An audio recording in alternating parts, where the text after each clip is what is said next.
Hello, my name is Marcus. I'm the compiler of a collection of therapy quotes entitled 1001 Windmills of the Mind. This is part 2 of 2. I just started this video in part 1, got a little pop-up message saying storage, do you want to delete? So I realized, oh my god, I forgot to delete the last video.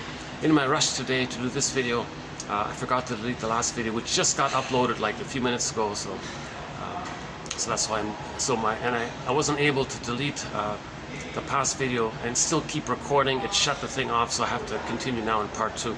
So part 1 we started with the introduction, so let me now here in part 2 continue with the introduction where I left off, trying to describe the imagery around trauma and how psychoanalysis, or this perspective, this second language, this narrative medicine, where we become like a story doctor, like become a detective, existential psychological detective, to link up the scarecrow, the Tin Man, and the lion, get it all lined up again. It's another symbol for trauma when there's fragmentation. We don't want to know the event, hence the scarecrow is off in one place. The loss of the feelings is Tin Man in another place. Both are separated from the body, hence the cowardly lion image in another place. Dorothy, our consciousness, or a symbol for the conscious side of us that's trying to heal. Finally, we want to line it up, kind of thing. So the basic image, as we started off in part 1, is we were talking about the myth of Demeter, Persephone, and Miss Core. Okay, so Miss Core is on the field, is innocent, right? And Earth opens up, she gets pulled down into the underworld. That's called repression. This pulling down is called repression. Okay, now now the underworld is a symbol for the unconscious, okay, which is a term for the non-reporting brain. The non-reporting brain. When our brain sends us information and we're aware of it, that's our mind, our consciousness, our ego. That's great. Huh? Right now, to whenever it is that the brain, that the mind can't receive it, when the brain's trying, in other words, the brain's going to try to send us more information about knowledge. When it can't, that's called the non-reporting brain, or the unconscious. So mythology, that's the underworld, right? Or this other world, this primary process thinking, pictorial thinking, implicit memory system. So it's in the brain somewhere, right? In this non-reporting brain. So that underworld, in myths and fairy tales, this other fantastical place, like a forest, the ocean, any kind of lost other kind of place, that's a metaphor for the non-reporting brain. So Miss Core, meaning the person's pureness and potential and all this true self, let's say, it gets pulled down into the non-reporting brain. The loss is recorded, the repression is recorded in the non-reporting brain. Now the character is some scary dude. It could be the guy with the horns, it could be some minotaur, some frightening animal, some creature. Okay, so this image of the frightening character that does the yanking. Okay, this is an important point here. Well, first of all, the backdrop of the underworld is the emotion of shame, this burning, biting feeling. Again, myths and fairy tales are metaphors for internal dynamics. They describe inner life. The feeling of shame is an inner life thing. So the feeling of shame is represented in myths and fairy tales as the hell scene, the burning, biting feeling, right? So that's the backdrop. But there was a character that yanked down Miss Core. So that represents, it could just simply represent the personification of the force of repression. Okay. That's one theory. Another possibility is that it conveys the idea that the baby's nursing with the breast. So the first mother is the breast mother. The baby doesn't see the mother as a separate person, he's a separate person. Differentiation hasn't taken place. Differentiation is a developmental achievement. It's an outgrowth of when the baby's loved and he feels safe. Then he has a self-concept. In the beginning, it's all blurred. Him blurred with the mother's him, and you can't tell who's who, where's what. So one cloud blurred in with the bigger cloud, and the little cloud thinks the bigger cloud is him. So infantile megalomania, he thinks the bigger cloud is him, and he doesn't. So it's all just him. He thinks the whole system is him. Okay, so that's the thing. It's all called fusion, like, or symbiosis in the beginning. And that's why the child wants love with the mother, to feel safe with her, to differentiate. If he didn't get that, okay, it's repressed. It gets zooped down into the underworld. Another image, if it gets zooped up the ice mountain, it can be frozen. Sometimes the character turns to stone. So these are 3 common images for how we metaphorically, or petrification, how we might feel post the repression, post the loss. So let's go back to the character that does the pulling down. Either it's just a personification of the force, of the repression force, but I'm guessing, you know, that it's more in relation to, because dreams, like condensation, things can flip around, it's condensation. Right? So the baby's nursing with the breast. The first mother's the breast. Now he's enraged at the breast, but at not getting his needs met. And he had this oral greed, and he's enraged. This is a lot of stress hormones for the baby. The mammalian part of the brain of the baby is sending the child all these stress hormones. Now the child's mind is saying, hold up here, why are you, I can't handle all these stress hormones. Well, the mammalian part of the brain says, well, you're in danger, I'm sending you stress hormones to run, get out of here, your mother's not meeting your needs, you're not going to make it, find another mother, escape, kind of thing. So the child's mind, let's say, says to their own mammalian part of the brain, well, I know you mean well and all this, but I don't have motor skills. I can't crawl or go anywhere, kind of thing. So ease up on me here. And the mammalian part of the brain is enraged by this. Well, in that case, I'm going to send you more stress hormones, so now you're going to fight with the mother. Well, that's true. I do have this enraged fantasy. That's right. So go on. Possess the breast. Devour the breast. Well, but that's just a fantasy. I can't literally do it. So the mammalian part of the brain says, well, I'm sending all these hormones to control the breast, but okay, the mind says, okay, hold up here, we got to do something here. Well, what do you want me to do? The brain says. The mammalian part of the brain says, okay, I got to trick you. What do you mean? Well, I know you're right that I'm in that I feel my needs are not getting met, and there's a danger there, and I'm enraged, and that's why you're sending me these hormones to either flee or fight with the mother. But it's like, put it this way, it's like the guy driving the car, he's got one pedal to the metal, and they got the gas pedal to the metal, and the other foot on the brake pedal pressed down as hard as it can go. The system, the engine goes kaput or something. It doesn't work. I can't do it. I can't handle this. It'll be like an internal conflict that organs may go kaput, maybe an immune issue. It's like, so hold up. Like, this is really scary stuff here, brain. Don't send me all these stress hormones. Well, what do you want me to do? Okay, I'm desperate. I gotta trick you. Okay, what do you mean by that? Well,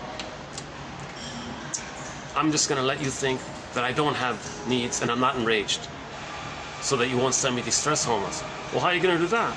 Okay, I'm going to do a thing called projection. I'm going to attribute what belongs to me to the concept of the breast mother.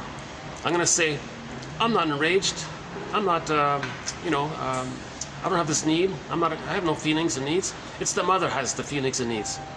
So the baby projects his feelings and needs onto the mother, thereby tricking his own mammalian part of the brain to think that since there's no feelings and needs, there's no issue there. So that means the mammalian part of the brain will ease up on the stress hormones. So it's a trick. It's called projection, something that belongs to the projector. They can't feel it. It's too much excitation. They don't want to know it. It's too overwhelming. They say it's outward. It's a trick of the mind. Okay, something selective attention outward, selective disattention inward, some kind of attention mechanism or something. So the child's mind says to the mammalian part of the brain, you see, I have no feelings and needs, it's the mother. You see, she's this enraged, devouring wolf. So that's the symbol he'll make based on his projections. This oral greed and the enraged, he'll put it onto so the breast might be like a canvas image. So the baby's going to be like a little Picasso. So watch this mammalian part of the brain. I'm going to be like a little Picasso here to spell it out for you. So the baby puts on his little artist Picasso hat or whatever, has his little palette with paintbrushes or something. Watch this mammalian part of the brain. So the baby, starts painting her, draws a circle. You see this mammalian part of the brain? Here's my understanding of the mother. So he'll draw some kind of blurred kind of breast image.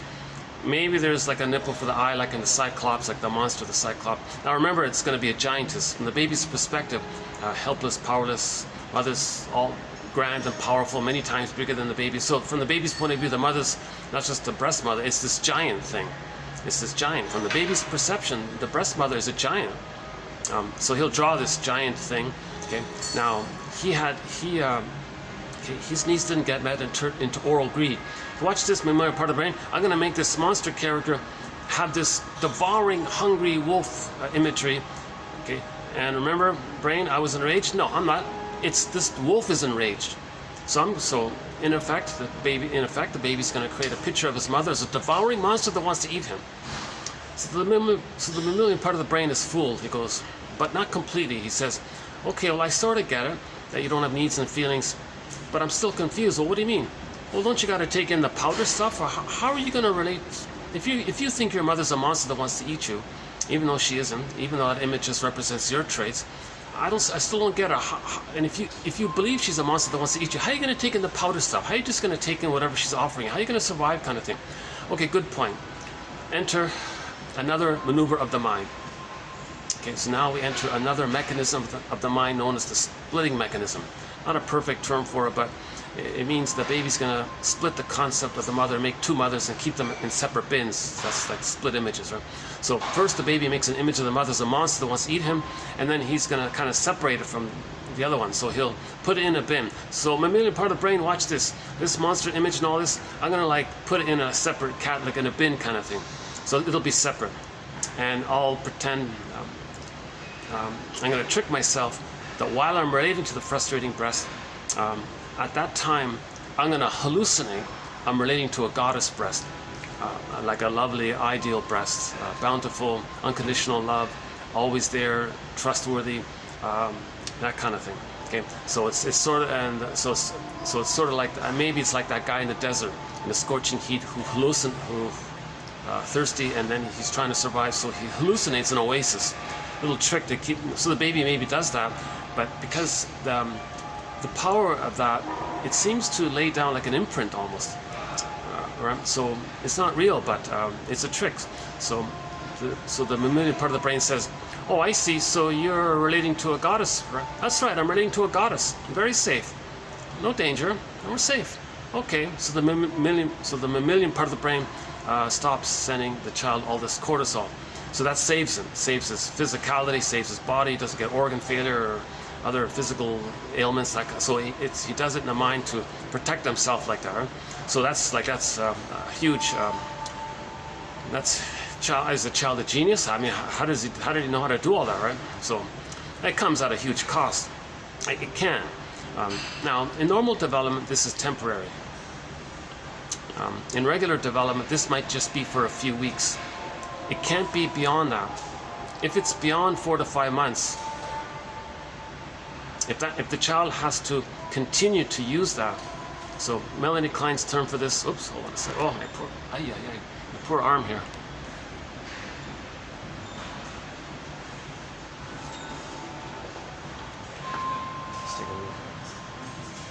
It's like just a mini break here. Hold on a second.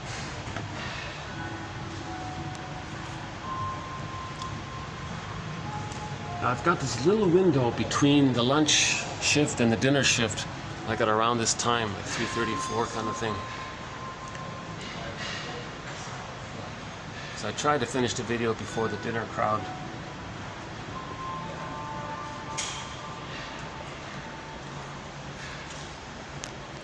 Oh, hang on a second. Let me move this back just a second.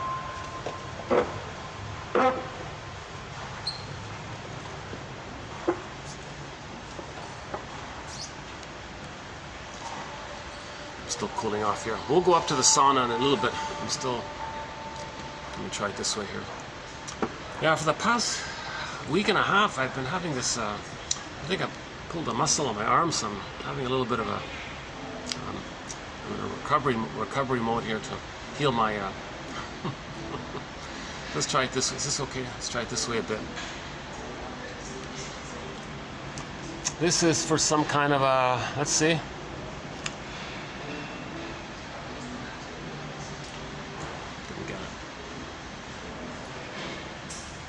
Some appliances, I think.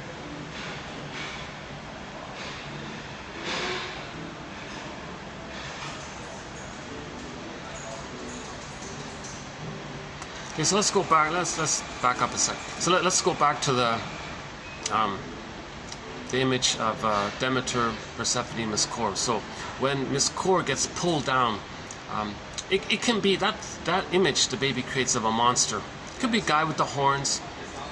Notice the enraged, like the enraged part of it. That represents, that's the projected trait of the baby. So he puts it onto the image of the mother.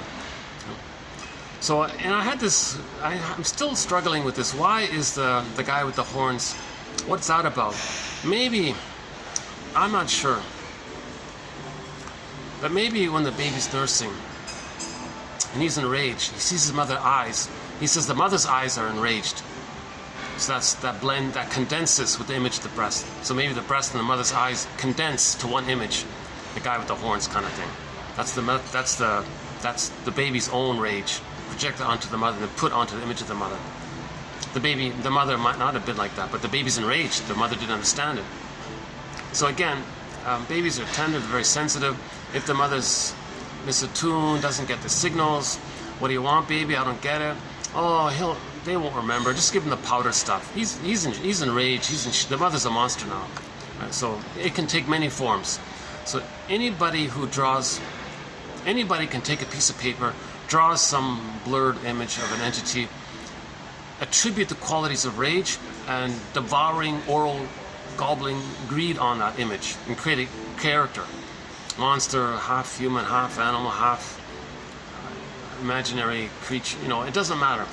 So that form of the devouring monster that wants to eat the baby can take an endless variety of forms, right? So myths and fairy tales and movies and things, they'll always try, if there's any kind of scary creature, let's borrow that.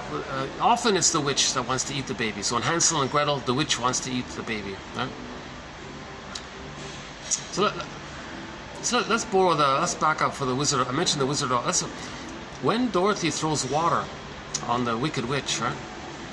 Water is a metaphor for the feeling. So she's linking, she's acknowledging her feeling of the artwork that she drew. So she looked at the witch image and recognized that she felt how that image is. So she felt raged and devouring and hungry and all this. So that's the link there. So we got to admit this. Okay? So the greatest hurt of all, the truth will upset you free. The greatest hurt of all, mother failed. And we created these images to cope with the situation. And it can be frozen. And that's the issue. So this is, that's the nature of trauma. We become afraid to enjoy the present. Okay, just briefly again with the Greenberg film. Shrink said to the guy, you have trouble living in the present. So you're dwelling in the past. Because you never really lived it. It's too painful. And you're dwelling there because you're always seeing the present in terms of that. Classical conditioning. So the two, they're not perfect examples, but the two main ones that I'm temporarily using from pop culture is Zig Ziglar, the self-help speaker, or the motivational speaker, or whatever. I'm not a fan or anything, but he tells the story about the flea in the jar. Flea's bouncing up. There's a lid on the jar. It's closed, and the flea keeps hitting the underside of the jar, and he keeps doing it again and again. And I guess somehow or another, he figures out it's too painful. Whatever his version of pain is, he registers it's harmful to him, so he doesn't jump that high anymore. So he jumps at a lower point. So he's afraid to keep going like that. At that point, the experimenter removed the lid, and then now at that point, the flea could jump out. He didn't. He was afraid to. He saw the present situation in terms of the past. He's dwelling in the past. He couldn't enjoy the present. He projected, he transferred the past into the present, saw the present as the past, and didn't jump out, and he stayed stuck in the jar. Similar example of classical conditioning was the, I don't know the full story, I just heard like a snippet, abbreviated snippet of it.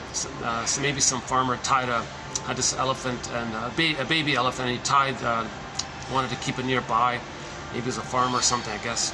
And he tied some kind of rope around the elephant's leg, I guess, to a post. And the baby was, he was trying to break free. He was trying to run away, and he kept charging, and he couldn't do it. He couldn't quite break the post or the rope or something. He kept trying again, and like the flea, kept trying again. And finally, he gave up. He stopped. So then everything's. Fast forward a few years or whatever, that elephant grew up to be a full-sized adult elephant, and with that power, he could easily rip the post or the rope. He didn't even try. He didn't bother. He was afraid to enjoy the present. He was afraid to live in the present. He was dwelling in the past. The present was his presenting past. He saw the present in terms of the emotional past. Okay, so humans are the same thing. The baby has his golden ball, it's repressed, and he's afraid to enjoy the present. So he'll go through life saying things like, I feel like I'm sleepwalking through life, going through the motions of life. Something's missing. I feel like, am I living the unlived life? Am I living some kind of provisional life? Is life on hold? Life's not supposed to be a dress rehearsal, and so on, these kinds of things. Now, that he's referring to the byproduct of repression. So the byproduct of the Zoop, his core gets pulled down. Okay, the byproduct feeling, a symbol for how we feel by that, is either the petrification, the freezing, or the stone, the statue. Okay, so we may feel metaphorically like hardened, like cold, like the statue, or cold, like the frozen, or like really like just immobilized by the petrification image. So I'm going to borrow, for the frozen one, I'm just temporarily borrowing how up in Siberia, apparently there's a woolly mammoth frozen in a block of ice somewhere in there. So that's a powerful image. He's just, for the past 30,000 years, there's this woolly mammoth. He's frozen in this block of ice. Maybe we kind of might feel like that emotionally, right?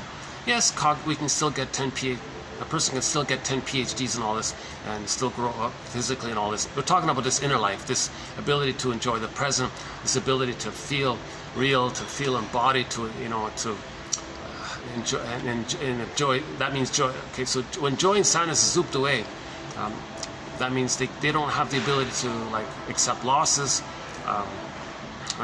or know their interests or creativity, or they can't be an elder, so they're just going to be embittered like that because they're always. Another image for the petrification, I want to borrow it. I'm temporarily borrowing the image from the TV show called The Many Loves of Dobie Gillis. There was a guy in there called Maynard Krebs. You called? Just a quick side. I just saw. I'm in the middle of watching a 50s sitcom called I Married Joan, and the actress there, Joan Davis, plays the character Joan Stevens in that show. And I think the husband called her or something. She ran up to, oh no, some powerful guy called her, and she ran up. You called, and she did a tribute to the Maynard Krebs character. I thought, oh, that's got to be that's a perfect tribute to the Maynard Krebs character. Anyways, never mind about the TV trivia. So in that show, The Many Loves of Dobie Gillis, there was a character in that show named Maynard Krebs, and he had this odd habit of collecting petrified frogs. I thought that's a really over-the-top, strange hobby there. So it seems to be maybe an image that we might feel a little bit petrified like that. So maybe it's meant to describe him because he had arrested development, or just an image for the viewer in general.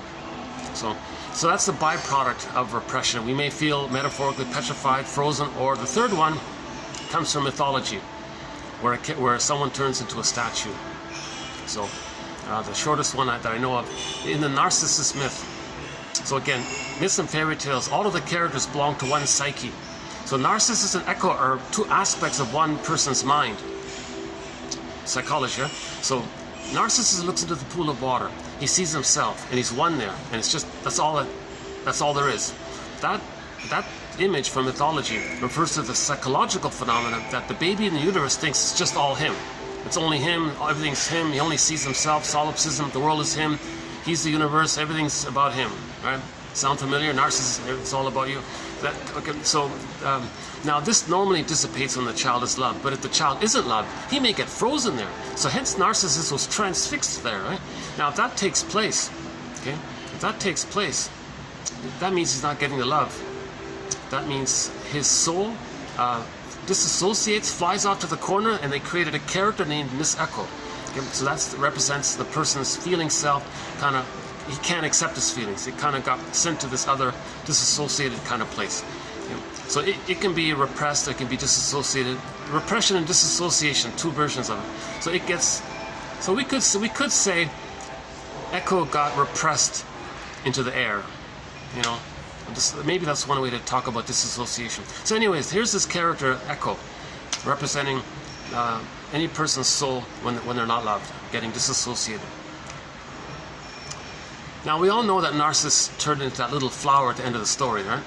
That means that flower was represents this illusionary quality of narcissism, where he thinks it's all about him, and he thinks he's so important. And that little white flower apparently I don't know the details, but apparently, according to the book, it can give a person a little bit of an illusionary kind of quality. Hence, they named the psychology of narcissism resembling that flower, what the effects of that flower. And it come narque, narcissism links, and the flowers narque. Okay, so I don't want to go there, but apparently that flower gives somebody like a dreamy-like quality. The narcissistic pattern has that dreamy-like quality. Like the baby in the uterus had this dreamy-like quality. It's all about him. Something like that. Now his soul was disassociated. Echo turned to stone. She became a statue. That's the image of trauma. We feel petrified, frozen, or stone-like. I still haven't played Jeff Lynne's song called Turn to Stone. I'll finally get to it. I'm not really a fan or anything, but that song, it does make reference to the idea that a person might feel like stone. Because in that song, he says that, not directly, but indirectly, he said in that song, Jeff Lynne, Turn to Stone, he said that when he was a baby, something happened with the relationship and he turned to stone. It was repressed, he didn't know it. He went through life feeling unhappy or whatever. He meets a girl that reminds him of his mother, who caused that. Now he's got a second chance. I love you, you're perfect, now change. Now the fantasy is that the partner is going to be the good mother that loves him, so he doesn't feel like stone. So he's very entranced by her, and he's got this blissful hope on her, and he says to the girl, you know, please love me and all this, and she feels a lot of pressure by this. Look, I can't be the good mother that you need in the nursery. You know, you're putting a big pressure on me here. So she's starting to leave. So, no, don't leave. So he's desperate. He does a guilt trip thing. He says, look, if you leave, I'm going to turn to stone, literally. And the girl says, no, hang on, you're projecting here. You already were turned to stone emotionally. I'm just reminding you of it. It's just coming up now. Oh, you caught me on that. So he was desperate to guilt trip her and to stay, right? Make her feel guilty to stay. He's thinking that she's responsible for how his mother made him turn to stone. No, the girlfriend isn't responsible for what the mother did. You see? So there's this image of the trauma that we might turn to emotional, like the emotionality turns to stone. Like a statue, petrification, frozen, and a few other images. Could be a ghost, it could be, I think there are several other ways it can go. Let's just stick with those ones for now. Okay.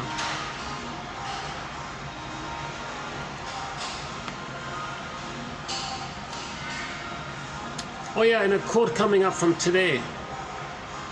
Oh yeah, later on today, we'll do a quote about the palm tree. Is that the palm tree? I guess that's a coconut tree, right? No, that's a coconut tree, right? We'll do a quote about the palm tree coming up. How are we doing here? Let's see. Oh, okay. They're gone. So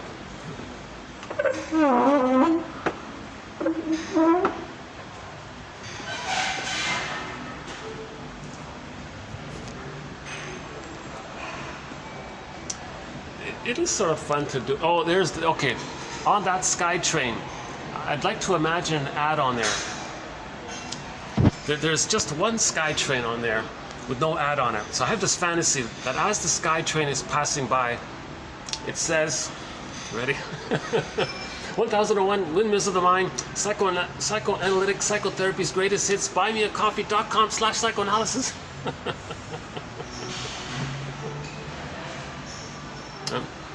10,000 quotes to heal your soul, build a nest, get back your feelings, find your golden ball. Be your own story doctor, be your own existential detective, heal yourself. 10,000 quotes on empathy. So we did a 3-video run recently on empathy. Yeah, just to check out those videos. Yeah, strange phenomena. The YouTube channel shows like 30 views for not the last video, but the one prior to it. But the watch time was like 0.1 of a second or something. You know. So it seems like I still have no viewers, can you believe it? I thought briefly I had a couple of viewers. Now it's dropped down to the point something. So a video might say I've got 20 views, but the watch time is like 0.02 of a second or something. So it's very strange like that. But But I get it. I have been analyzed, so as I deliver these quotes, a person will see my anxiety. I'm not offering much of a soothing delivery. That's why the quotes are posted below as sort of compensation. So in every video, if you click the more link, you'll get the quotes for each video. 900 plus videos, roughly 10 on average per video. 9,000 quotes in this, right here in this YouTube channel. That's roughly 90% of the collection. Or for convenience, one can go to that, like that imaginary ad said, buymeacoffee.com/psychoanalysis. One can get the complete encyclopedia, 10,000 quotes for self-empathy, to be your own story doctor. It's a second language, so yes, like Robert Bly says, spend 10 minutes a day reading these quotes. Now the benefit of my not being a shrink or a professor or an analyst and all this is that I'm picking quotes that I understand, so anybody's going to understand it, pretty much, right? And 57 topics. I personally, as mentioned in the last video, I personally think everybody over 35, I think will benefit at some point in their life to have this collection. It's something you can refer to again and again. If you need empathy, just start reading a few quotes. Things click up, things will make sense. Oh, let's see, what's this one? Oh, I can't see it, all right.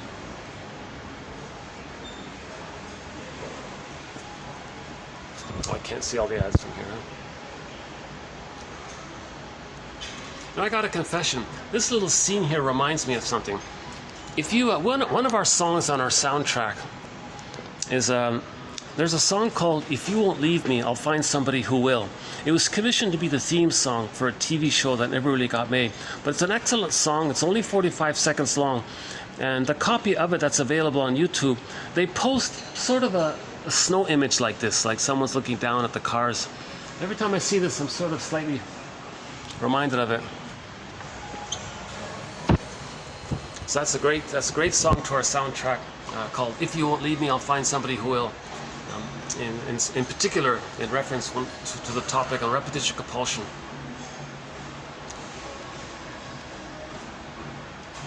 Okay, so we've covered three sort of ideas to conceptualize trauma. Right? The repression, yeah. The golden ball in the cage, the golden ball down the well, joy and sadness in the Disney film zooped away. Think about it, if joy and sadness are zooped away and they're frozen or whatever, lost, not available, that means the person doesn't have access to joy. They won't have their interest, they don't know what they like, they can't self-activate, they can't know their true interests, where joy comes from, genuine joy comes from. They can't mourn losses because sadness is not available. They're not going to accept the sadness in others, so they'll have a hard time having empathy for others or understanding for others. And the whole range between joy and sadness. So that's called the feeling self, the psychological self, the ontological self, the I feel therefore I amness self, the sort of like the sense of self from the feelings. I feel therefore I am. Okay. So another image from mythology is the fairy tale, the white bear King Valamon and the golden reef. Right? So on the field there was this polar bear with the golden reef, strange image, but an interesting image.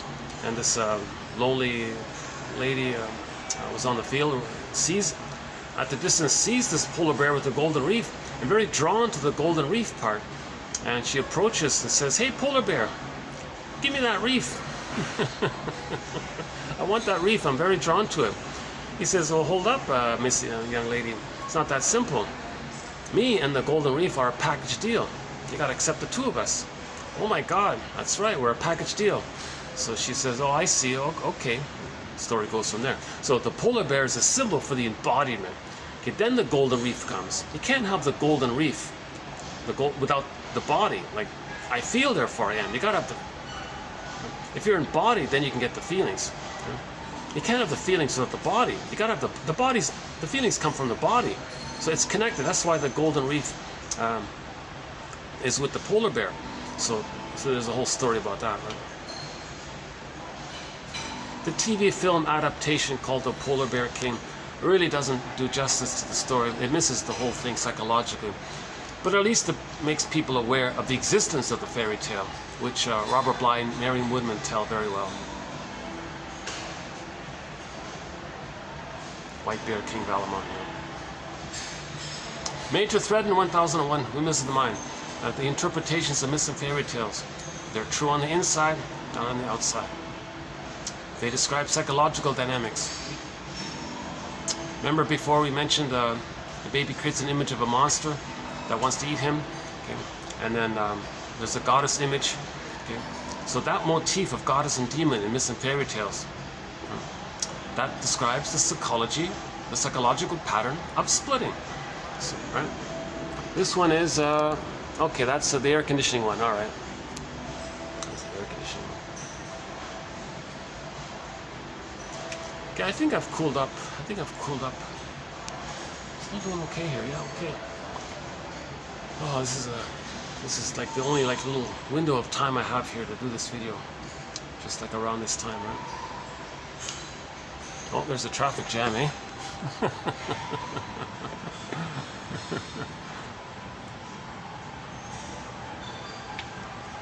See, when I was doing these videos on the shoreline, I could show you some birds flying around. In the big city, I can show you traffic jams. All right. I guess I'm starting to be a little silly here. Maybe I have a little anxiety, you know.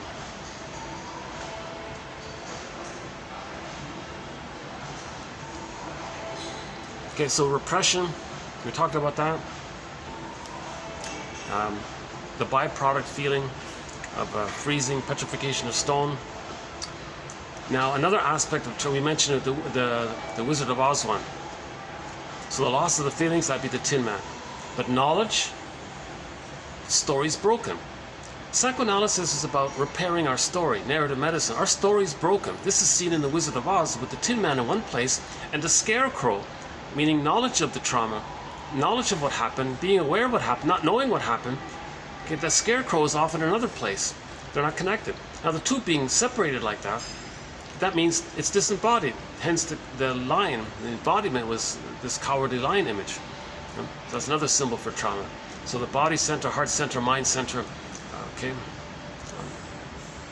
that's trauma. We feel, the jargon is, people say they feel unreal, or, as mentioned before, going through the motions of life, etc. So, the organism seeks healing. There's always this innate drive for healing.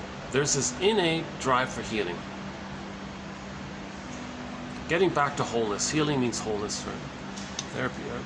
This innate drive for the wholeness. So in the Wizard of Oz, it was restored to the wholeness, right? The four of them were skipping along, right? And then, so the reintegration, the acceptance took place. So the realignment took place between mind, heart, body. So there's alignment, the plumb line to the self. Things can accept. So the wholeness, journey to wholeness, right? What the guy calls it. Or at least just being on the journey. Because that's always, you're always, you want to get on the journey. That's the issue, right? At midlife, we want to get on that journey. That's called the hero's journey by Joseph Campbell. Shannon's phrase is the second journey of midlife. Or people call it the midlife audit, or the midlife examination period. It's a time, roughly at midlife, roughly around 40 or so, people say, okay, I got to figure something out here. Do I have to be a detective here? Do I got to study trauma? Am I homo traumicus? Okay, so that's the theory. 90% of the babies in North America are not getting a secure attachment style. And where the freezing takes place, now I won't do it here, but where the freezing takes place, I did a bit of it in the last video. The one with that ridiculously overpriced coffee, that one there. I was in another hotel. I bought this little tiny coffee. The price, oh my God, I can't believe it. So in the last video, actually it turned out to be okay. I was a little bit,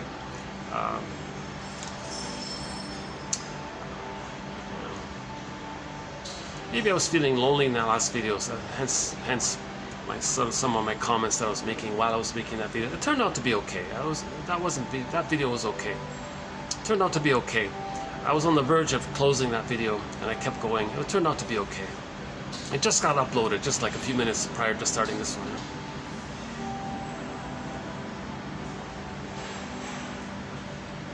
So in that video, we were talking about the different personality patterns that can spring forth based on where along that developmental continuum between birth and 3. Okay. If it's before 4 to 5 months, a set of patterns. 5 months to 18 months, mainly the narcissistic pattern. And then 18 months to 36 months, mainly the codependent pattern, the clinger, the pleaser, the caretaker, those ones. So we talked a lot about that. And the mindset for the prior trauma is the I'm okay, you're not okay. But the more normal one is I'm not okay, you're okay. Ironically, right? Because all babies begin with I'm not okay, you're okay. And we talked about that as well.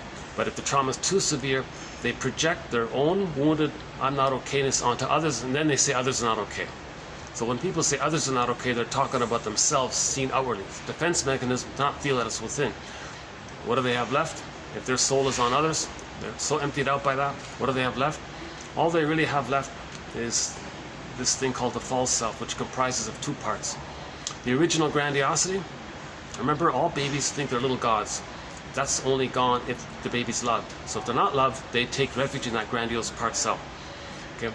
Plus, the mother that shamed them, they take that for their identity and become the shaming mother in a process known as identification with the aggressor. So yeah, you add it all up, they say, well, I'm okay and you're not okay. That's more severe trauma.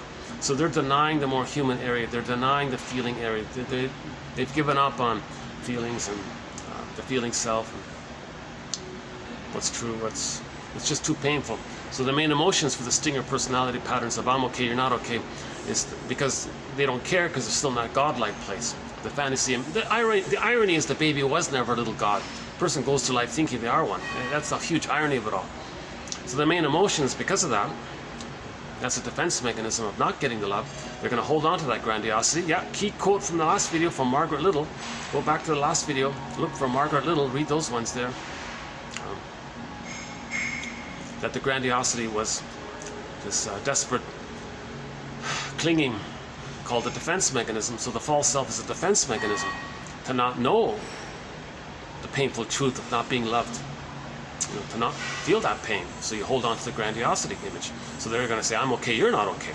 But the you're not okay is an excuse for them to say that they're not okay onto others. Then there's doublethink.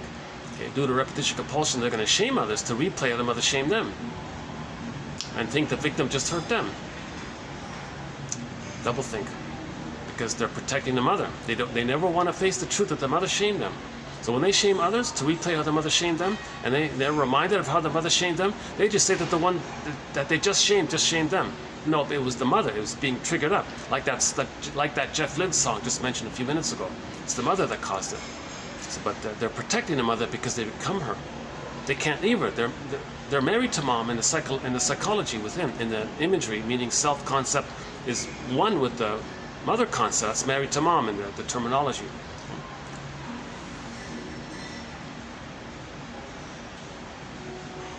So not all mama's boys are bullies and people have the bully pattern, the Iago pattern, narcissistic pattern.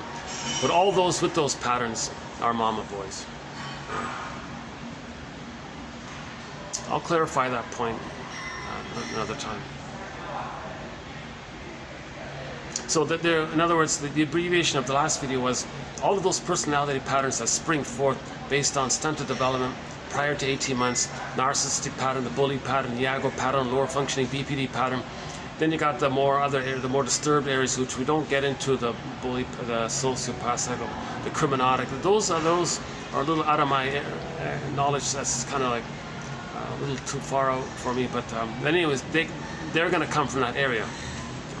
So all of them are the stinger personalities because ultimately they identify with the aggressor, replay onto others what the mother did to them. Hence, they're the stinger idea. Now, if the child can hold on to his soul post 18 months for a variety of reasons, he still holds on to I'm not okay, you're okay. So they're the caretakers, the pleasers. Love and gratitude and affection have started to enter the psychological picture, so they can care and they do have empathy and they do want to please, and they received enough love to hold on to their soul. So they're more in the area of the human realm. Like the stingers have given up on all. They hate all that. called toxic masculinity in men and women. So again, that phrase, the toxic masculinity in men and women, okay, Woodman's abbreviation is the distorted masculine comes from the wounded feminine. The wounded feminine. So the feeling self is the wounded feminine principle. If joy and sadness get zooped away, golden ball is lost, that's the wounded feminine. Then the byproduct is the anger. So anger is not primary, it's not a basic thing. The normal state of affairs is that joy runs the console. Disney film Inside Out, joy runs the console. But when joy got zooped away, okay, then what was left? Mainly the anger took over. So that's not primary. That's this reactive thing of the survival mentality, and the logic of the amygdala is very irrational. And again, in the last video, Margaret Little, we have a good quote about irrationality, how a traumatized baby's mind is so irrational, and so we talked about that a bit. What's this one?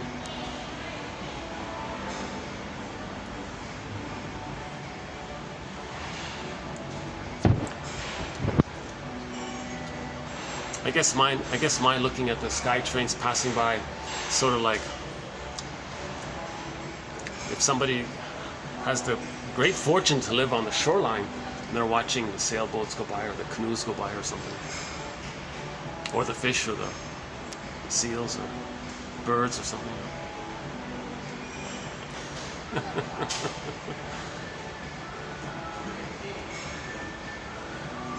Uh-oh.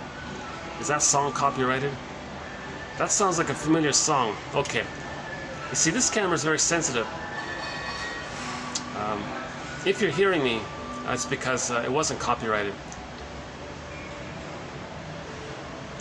So let me. I think I can go up to the sauna, and I'll come back in 10 minutes or so. Maybe I'll start to get in. I'll start to get in on the quotes. I just gave a partial introduction here. The last video was a better one, I think. It took me instead of a 1 hour, I had to stretch it out into almost 2 hours because of the interruptions and things on my end. So what we didn't cover in this introduction is repetition compulsion and the transfers. That when there's trauma, we repeat the fantasy to undo the trauma. Baby's traumatized. That's psychic pain. Person says, I don't know what you're talking about. What pain? I feel nothing. Elvin Semrad says, well, first of all, you're never not feeling anything. You're always feeling something. I feel nothing. Okay, if you feel nothing, that's when you're hurting the most. It's just numbed over with the mercy endorphins. But shall I compare thee to an onion? Underneath, you're in psychic pain. It's just numbed over. Like a mask kind of thing. No, that image doesn't work, huh? It's just numbed over, yeah. But underneath there's the psychic pain. Okay, so the pain is we lost the golden ball. Organism seeks healing. My approximation for this is that when the baby's nursing, mother, I need the attunement, the safety with you. And baby's shamed. No, mother, baby's in a state of timelessness. No time. So maybe, I don't know, maybe there's some kind of, maybe it's this compulsion to heal. It's repetition compulsion. So maybe an approximation of it is as if baby says, no, mother, I don't want to be shamed, I want to be loved. Baby's shame. No, not shame, I want to be loved. No, not shame, I want to be loved. And he's like, no, do it again. No, not that way, I want the love way. No, I don't want it that way, I want it the proper way. And maybe this, because of the state of timelessness, because maybe then it gets imprinted. This little thing that I'm saying here gets imprinted on a record. Think about a vinyl music disc record. This plea to have the proper love outcome, getting shamed. No, I want the proper love outcome, getting shamed. It gets recorded on a traumatic script. So it gets recorded on a vinyl music disc record, let's say. So it gets recorded on one of those vinyl LP long playing vinyl music disc records, right? So every neurotic is a music enthusiast. Okay, neurosis, neurotic. Neurosis is the petrification of an inner conflict that's repressed. So that it got repressed. So this neurotic, it's neurotic to not enjoy the present, to still see the present as the past, not enjoy the present, distort the present because you think you're still in the past, like the flea and the woolly mammoth, etc. The elephant, right? The baby. It's neurotic to not enjoy something in the present because you're still living in the childhood fears. To be governed by the dictates of childhood fears, says Ginger Rogers in the film Lady in the Dark. I forgot the name of the character role that she played, but that character was played by Ginger Rogers. It's a very good scene. Not a great movie or anything, but Ginger Rogers played a woman who was afraid of relationships. She went to the shrink, and she concluded herself, oh my God, a grown woman controlled and dictated by these old, ancient childhood fears and things. So she got that little aha moment or something. It was a therapeutic turning point for her, that realization. It was a therapeutic turning point when she realized that. And then she could love, then she could trust and love, and she had a satisfying life after that, right? Whereas before she was a miserable, angry woman, right? So let's go back to the record. Burglar, one of our mentors, has a very good metaphor. Every neurotic is a music enthusiast, but he only has one record. He carries this one record with him everywhere he goes. Every time he sees a record player, a phonograph, a Victrola, a record player, he spins off that old record. Okay. So he's not enjoying the present. He's replaying the past in the present. The present becomes the presenting past. Why? Because of the pain we're feeling. Trying to get out of the pain. Hoping for, no mother, I want the love outcome, not the shame outcome. No mother, okay, it's still replaying it. So in the present, others are going to be cast in a theater thing, like an as-if theater thing, like a staging thing for the nursery. So others are going to be cast in one of two ways. Others are going to be seen as the projector when they were a child. They've identified with the aggressor. They're going to shame others to replay the mother shame them. A more benign version is that song we mentioned, If You Won't Leave Me, I'll Find Somebody Who Will. So mother shamed them, mother rejected them. They just goad people to reject them. Okay, just be passive aggressive, make themselves difficult or unappealing, not cooperate. It's easy to do, right? So their unconscious goal is to replay the mother rejected them. So they're going to induce so-called role response into others, like induce others into a certain role. So they want to see others as the rejecting mother. Cognitively, they know the person in the present isn't the rejecting mother, but they're relating to them emotionally as if they're the rejecting mother. That puts a pull on them. The other person feels this pressure to reject them, and they'll keep on doing until they reject them, and they go, aha, I replayed it. So why would a person do that? Why is a person going to replay in the present the trauma of the past? Again, the baby has, the fantasy of it is that they can undo the past, correct the past, change the past, get the needed outcome. Because on that record was the original scenario where the baby was saying, no mother, I need a love outcome, I need a positive maternal attunement, reverie, maternal holding environment, positive regard from you, acceptance from you. I want you to see me, accept me, and soothe me, and hear me, and all that. And so he's still replaying that with others. Now others can't do that. Nobody in the present can invent a time machine, take the tube back and change what happened and come back in the present so that the projector doesn't need to go with the other. It can't be done. And no time machines, no morphing machines. Okay, nobody in the present can be the good breast that was needed in the nursery. It's ridiculous. But this is this mechanism of this attempt to heal, this attempt to get the proper outcome. It's painful to be frozen. So that, no, I don't want to be, mother, love me. So it just goes around like this. So everything is either a cry for love, that's what that refers to, or if they're healthy, then it's an act of love. Everything is either like a cry for love, that's what we're talking about, or if they're healthy, then it's an act of love. Rosenberg says, please or thank you, his abbreviation of it. Right? Yeah, self-help people often talk about this. Everything is either a cry for love, so the repetition compulsion, replaying the past in the present, that's a cry for love.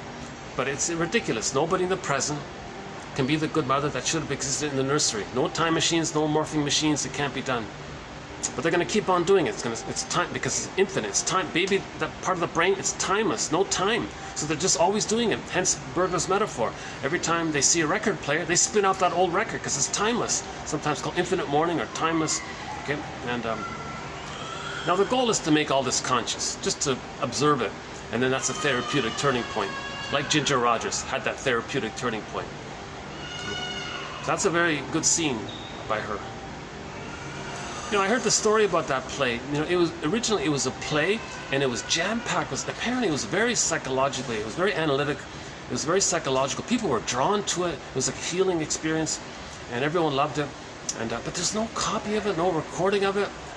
no direct radio, no direct audio of it, no transcript. Oh my God, you got to be kidding!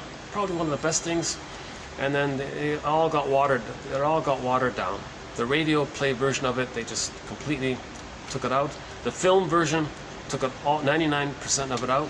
All we got left is that little tiny clip that I mentioned. The rest of the movie was just the typical soap opera kind of thing, celebrity gossip story kind of thing. That's a pity. That's a real pity. That's a real pity that they didn't preserve. Nobody filmed that play like the way as I understand it was, according to what I read. The next best thing we have is thankfully somebody reprinted the comic psychoanalysis. The comic psychoanalysis recently got reprinted by darkhorsepublishing.com. It's well worth the $20 or whatever they're asking for this comics series. Only 4 issues were put out in 1955. 3 years ago it got reprinted, so now you can read it on your phone. That's the best introduction to 1000. Sorry. Oh yeah, sure, I can say that. That's the best introduction to 1001 Windmills of the Mind. It's the best introduction. Yeah, what I meant to say was what I've been saying all along was that's the best introduction to psychoanalysis. 3 characters, 12 therapy sessions. Yes, it's in comic book format, but it was used. The comic book format was just used as a vehicle to teach psychoanalysis. They were teaching psychoanalysis. They taught about unconscious guilt, family systems theory, the toxic masculinity character, the Don Juan character, the overeating character, the woman who was self-defeating, social anxiety one. The repetitive transference was discussed, and so on. That's jam-packed with psychoanalysis, that comic. So it's well worth it. So, 3 characters: Ellen, Freddie, and Mark. Those 3 characters. Fictional characters, sort of composite type of characters. Yes, it's a little bit exaggerated, but not to the point where it's like too ridiculous. So it's a teaching thing. So we saved that. That's great. They saved that. It would have been really nice if they saved the original Lady in the Dark play. I searched. Where's the play? Where's the transcript? Oh my God, it's got to be somewhere, some archive somewhere. Are you kidding? Nowhere? Oh my God. But then people wrote about it and said this was... people were lining up for weeks and weeks to see this thing, you know. Then and the author of that article said, yeah, it got all watered down. They all okay. And that comic psychoanalysis was sort of unpromoted or something, or repressed or something.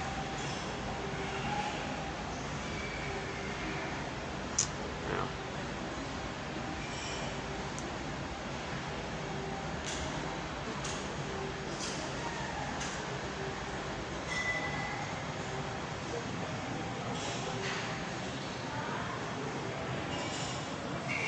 How are we doing here?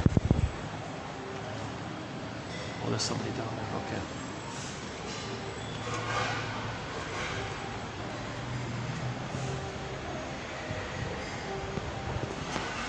I think we're still okay here for a bit. Yeah.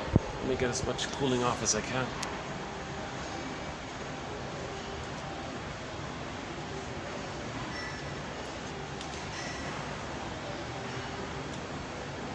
Yeah. Fixing the wires there. Way to go, guys. They're fixing the... I don't know if you can see it there. No, I'm not sure if it's showing up here.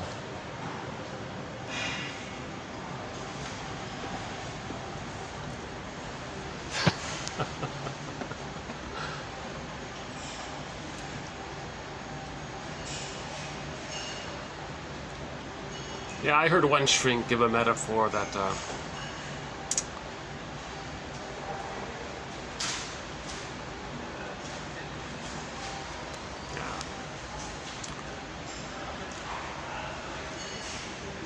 we do have a lot of honorable mention quotes to 1001 Windmills of the Mind. Something that's interesting, but for a quote to be included in the collection, it's got to more or less, as best I can, meet Grice's criteria for communication? Is the quote relevant to healing? Okay. So yes, the quality, are we learning, making links, teaching us about defense mechanisms, and giving examples of interpretations, you know, noting the pattern, when it began, and to see a live example of it, make it like a link like that. Metaphors that describe the processes. So the qualities there, the tone, the manner. Yes, these are written by shrinks, so they have a lot of empathy when they write. And the quantity. So these quotes aren't too long, you know, not too short, not too long. So the average quote is like 2 or 3 lines, something like that, right? Now my delivery, unfortunately, doesn't quite meet Grice's criteria. Of course, I'm inclined to say that the relevance and the quality of the material is there, but it's a little obscured by my manner and the quantity. Because of my anxiety, my delivery kind of diminishes the value of it. And yeah, a 3-hour video probably could be done in, say, 30 minutes or something, you know.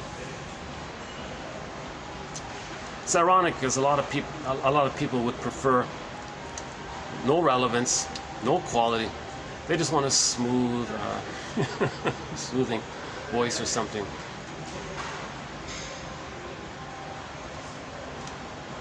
Yeah, I talked about Steve Behrman last time. Yeah, I went on a bit of a unexpected little rant there about an interview I heard recently. Actually, at the end of this video, we'll have a quote from Steve Behrman. I have a newfound sort of appreciation for this New Age comic, cosmic comic. So we talked about him in the last video, and we'll end up this video with a quote from him, a more serious one. Yeah. He's the one that says, "The truth will upset you free. We can all live like nomads, where I nomad at you and you nomad at me." I think my favorite one, someone asked him, "Are you an evolutionist or a creationist?" I'm both. I believe we were created to evolve. My favorite one is the pigeon one. Someone asked him, because he was a new agey thing. Like he does wordplay with new age concepts. So someone asked him, "Hey, what's with reincarnation? What about what's going on with that?" His answer was, "Oh, it's funny how things turn out. Once there was this guy who wanted to make a lot of money. He was reincarnated as a pigeon and made a deposit on a BMW." See, his thesis about positive humor is that it can be, it's not shaming someone, it's not at someone's expense, like it's not schadenfreude. Positive humor acknowledges something that was maybe the person was feeling but didn't want to say. So the person who asked that question about the reincarnation, maybe it was that the person asking it was feeling bad that they weren't successful. So then if the pigeon expressed the anger at that, right, with the deposit joke. So acknowledging the play there. So he says, yeah, number one, of course, healthy jokes reduce the tension. But a healthy joke is like a bridge to things. It synthesizes and unites things a little bit, and you see like the third side of the coin sometimes. You see the broader perspective that unites the other perspectives, partially known, partially unknown, that kind of thing. So he focuses sort of in that.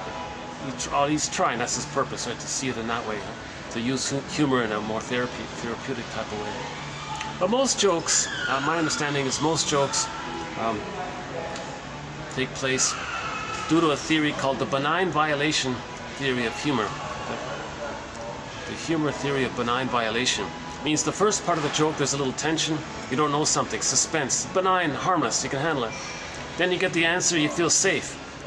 Then the humor release. So in terms of like just the mechanism of humor, Behrman has a broader vision for it, but just the underlying mechanism is that the first part of the joke is you don't know what it is. There's a little tension there, but it's benign. It's a benign violation of your expectations. You get the answer to the joke.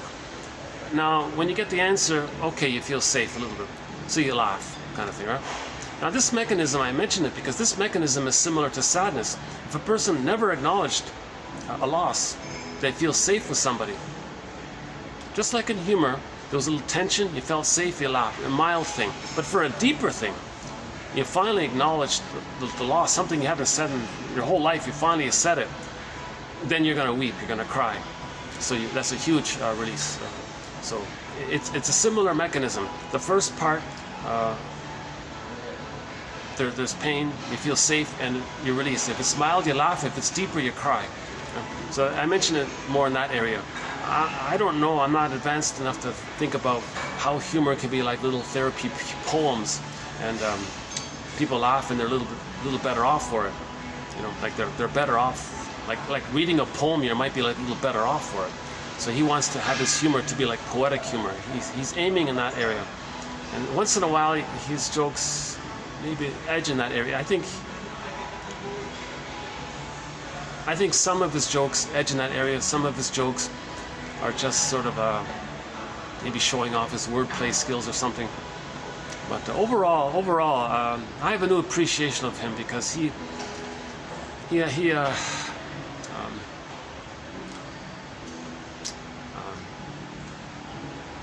managed to maintain like a positive attitude towards someone who was very negative towards him. I thought that was really a skill on his part to do that. And the person who was very negative towards him, he was trying to treat others badly to reenact how he had been treated badly. But see, in that case, if it's very deep like that, an interpretation is seen as goodness. They're going to reject the goodness. Now you're into this enmeshed thing, and so he can't. People with the paranoid schizoid mode of experiencing, the projection and the splitting, Melanie Klein's theory mentioned last time.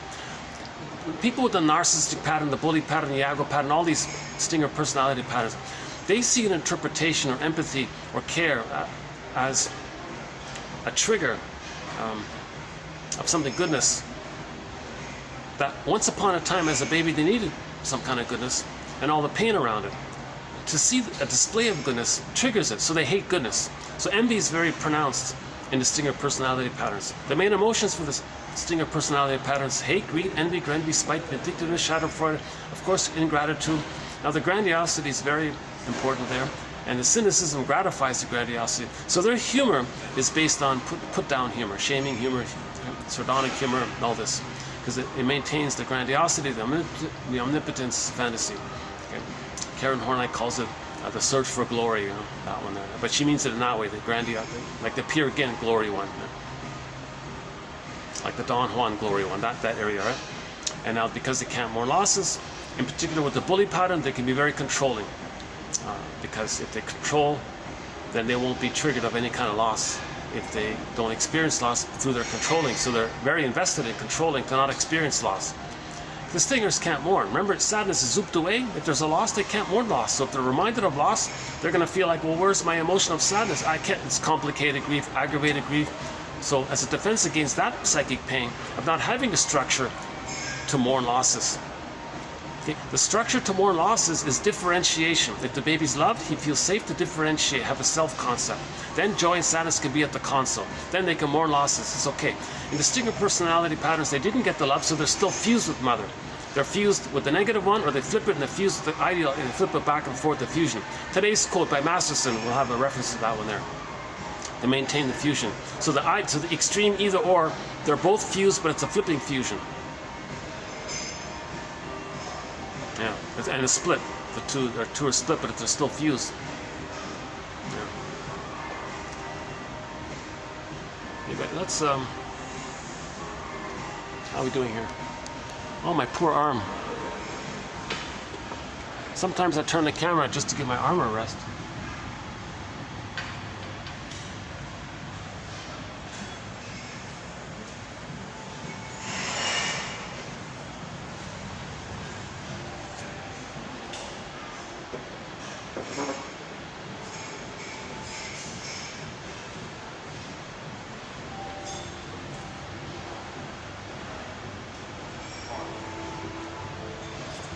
Well, let me go up anyways, just to make sure my laptop's doing okay up there.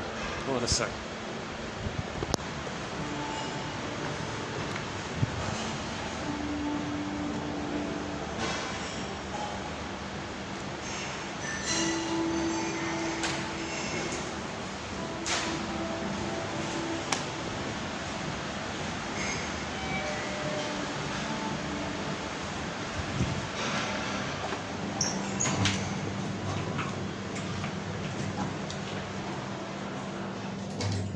We've got some good quotes today, so hang in there. We've got a variety of quotes: Object Relations Theory, two on religion by Margaret Clark, and one from this management consultant guy who's psychologically minded. Oops, it's okay. Oh, you're wrong floor. Oh, you're wrong floor. Yeah, sorry. Yeah, sorry about that. You got a meeting up here, don't you? Yeah. Like a company? Is this a company meeting? Yeah, company meeting. Company meeting? Yeah, yeah. Great. So you're all colleagues, work colleagues, right? Yeah. That's nice.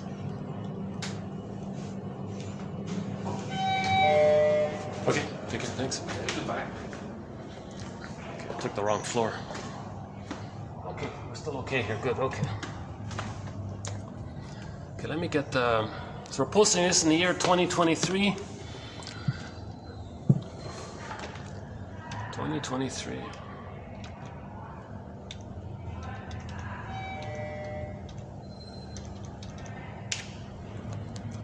Yes, I couldn't use that upper. I couldn't use that upper one because of the meeting there, but I went there by accident. So luckily, this lobby area of the closed restaurant, the manager said, "Well, we're closed here. You just want to sit here, fine." Oh, I appreciate it. Oh my God, because. You get different reactions from different managers and things, and I appreciate sort of the times when a manager says to me, sometimes a typical scenario is I'll go to a venue and they say fine, then there'll be like a change of staff and who are you? And I'm all, oh boy. Okay, let's see. The crow, I don't know if you can see it, he's one of our companion animals to 1001 Windmills of the Mind. Many indigenous traditions regard the crow as the keeper of psychological knowledge, spiritual knowledge.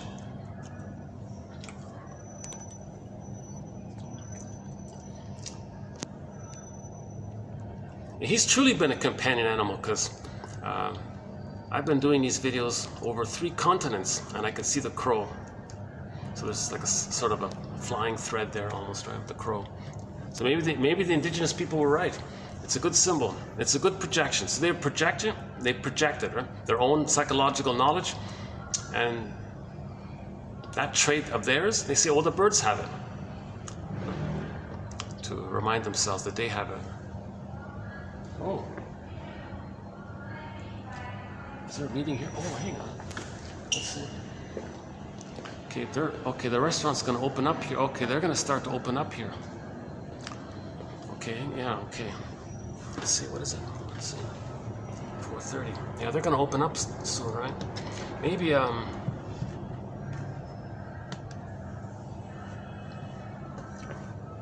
start in with the quotes today. You know, theoretically, I could just take this downstairs. That wasn't bad down there, right? Give me a minute to get used to this sort of the audio and up to the corner there.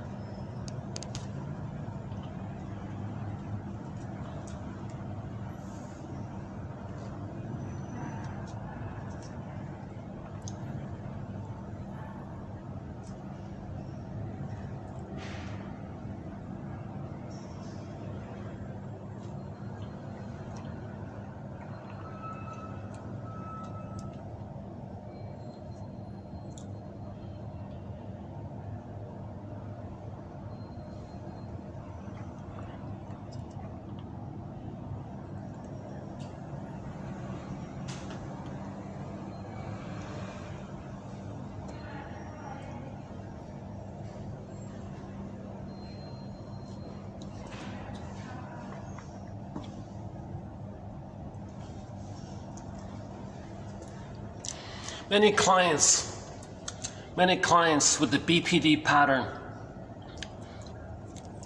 Okay, so I'm still going with Grotstein, James Grotstein, on the BPD pattern, the lower functioning BPD pattern, being a fusion between the narcissistic pattern and the bully pattern. So they're two stinger personality patterns. The narcissistic pattern is pretty consistent in his hate and cynicism. The bully pattern is pretty consistent in his belligerence and all this. Now the BPD seems to be, the lower functioning BPD seems to be, he calls it a fusion of the two. I'm just going to borrow one person's idea and call it the Swiss cheese version of the narcissistic pattern. Well, there's our cat food commercial. Okay.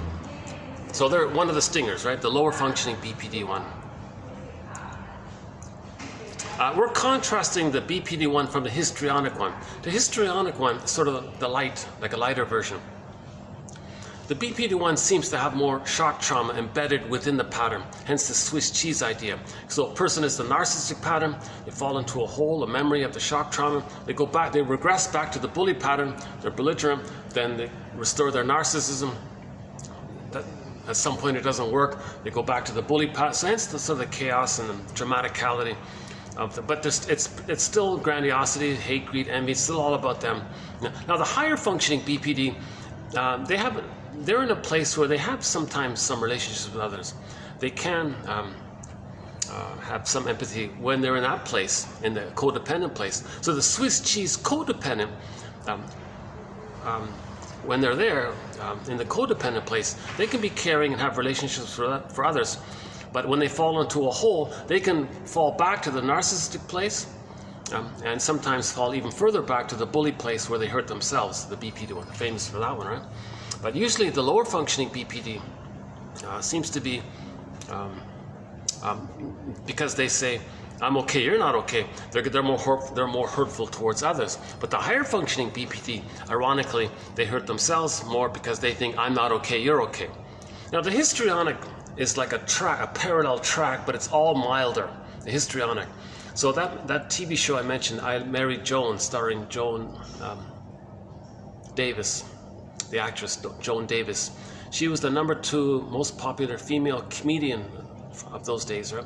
I much prefer her way more than Lucille Ball, personally. I found her, she's compassionate and intelligent and funny and she's kind-hearted and all that. So she seems to be sort of the codependent histrionic. But sometimes she was under immense stress. Swiss cheese, she would go back to the narcissistic place, make it about her. And there were a couple of episodes where she became more in the bully area.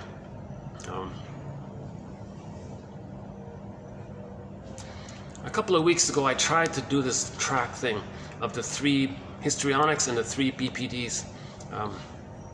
So let's just go back here to the basic idea of the BPD pattern. Okay, many clients with the BPD pattern, in general terms, report growing up in extremely tense atmospheres. One client, for example, said that he had never had any idea how his mother would react to what he said or did, because she was so unpredictable and her reactions so extreme. The client remembers constantly walking on eggshells around the house, and yet knowing that no matter how careful he was, there would eventually be some sudden overreaction from his mother. Long after leaving home, he experienced his relations with bosses, friends, girlfriends, etc. as always on the verge of disruption, even when there was no good reason to think so. So the kid doesn't know he might be punished for doing something innocent. He'll get away from doing something naughty, but the mother's always finding some displacement. So the child is always tense. So he thinks here, no, she thinks, sorry, that this seems to be sort of the focus on the BPD pattern, that the home life was so chaotic like this.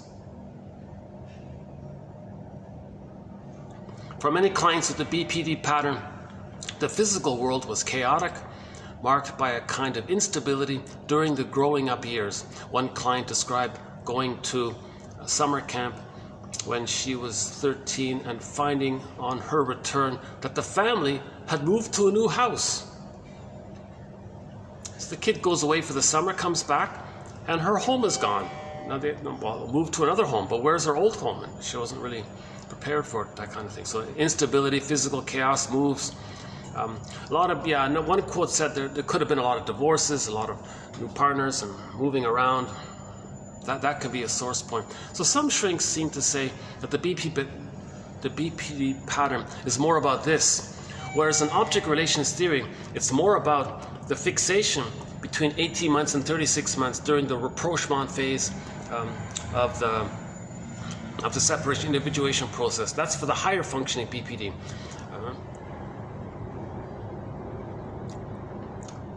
Or Grotstein's version of the fusion of the two stingers, the bully pattern and the narcissistic pattern.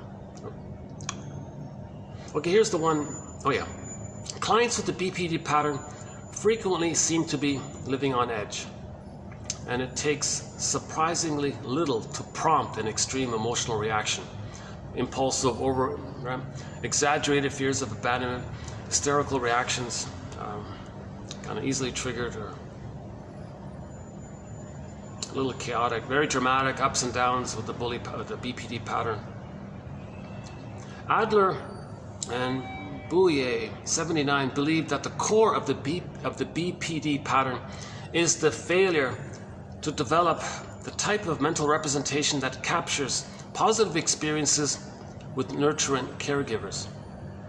Okay. These represent, so there's no image of a positive mother.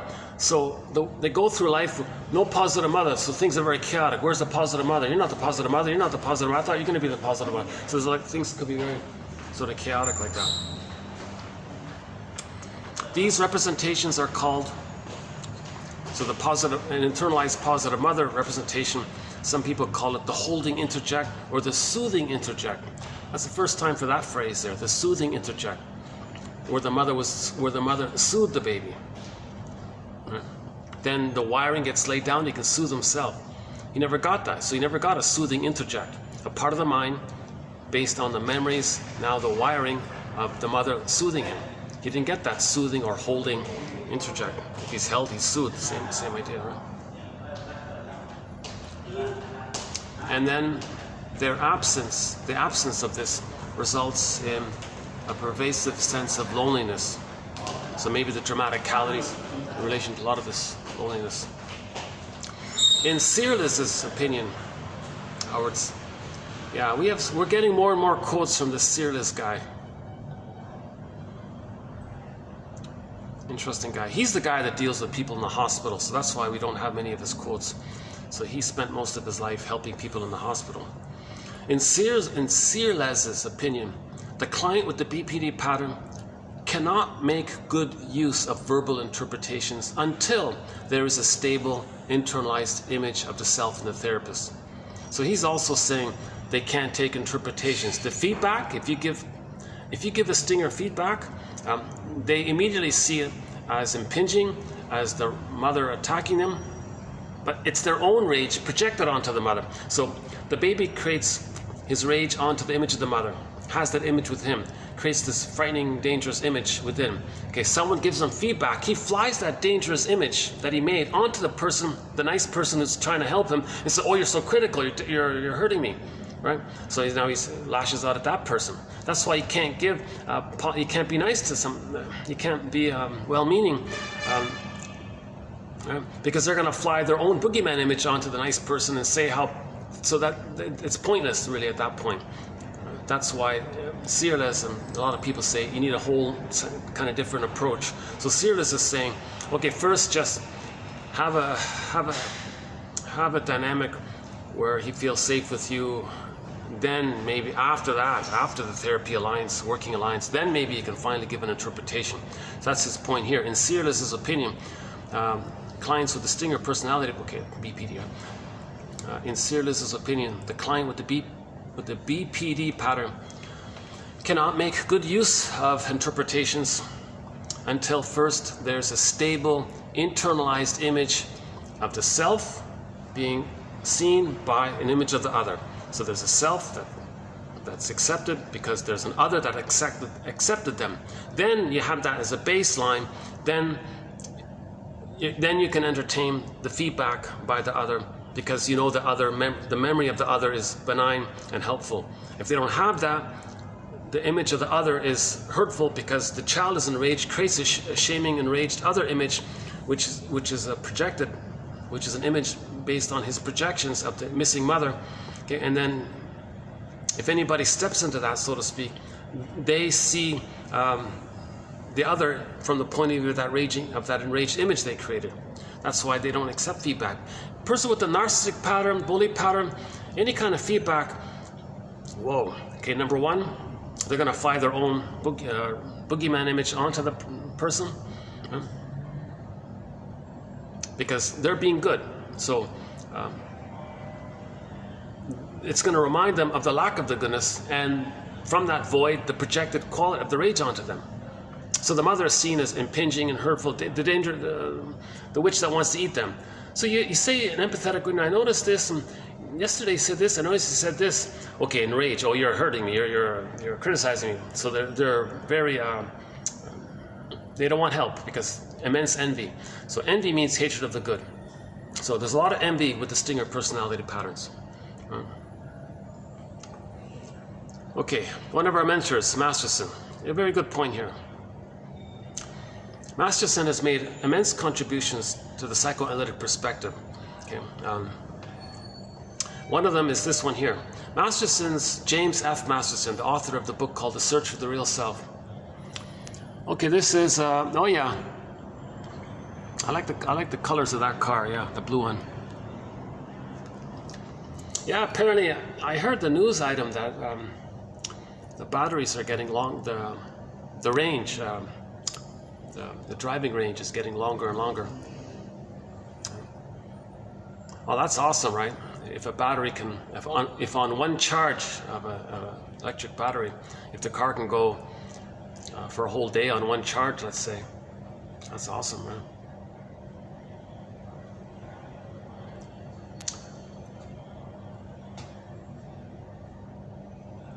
Range anxiety, that's what it's called, new anxiety, right? You're driving in your EV, got range anxiety. Can we get to the next electrical outlet before the battery? I can imagine that one, yeah.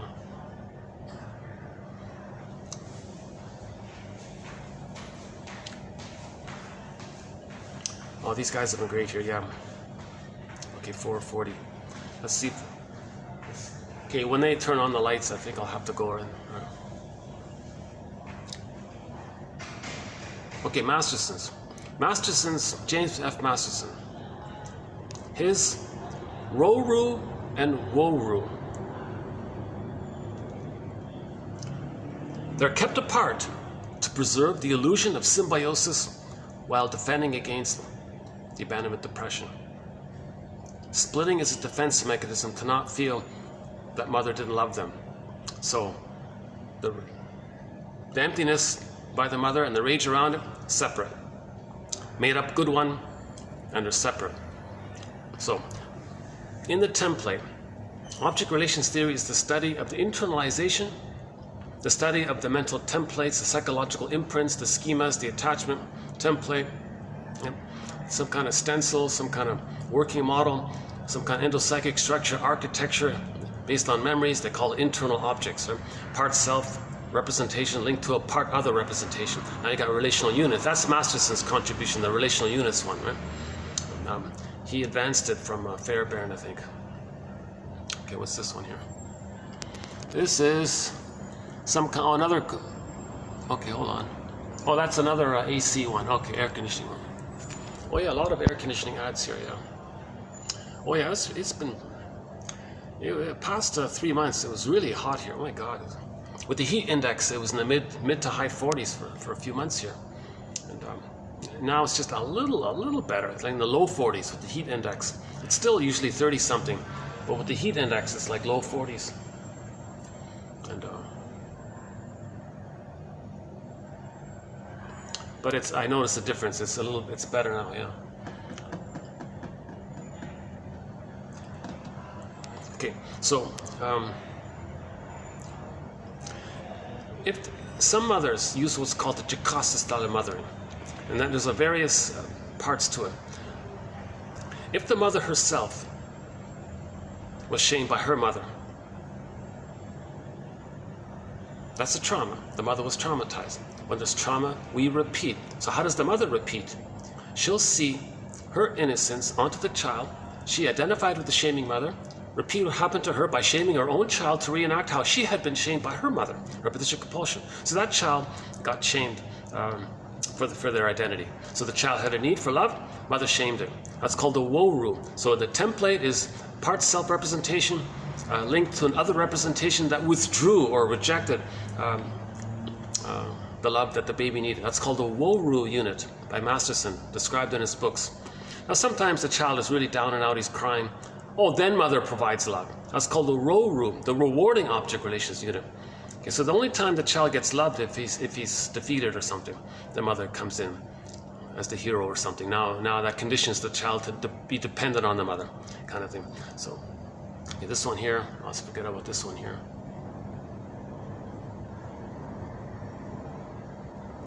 That's too much contrast on that one, I think.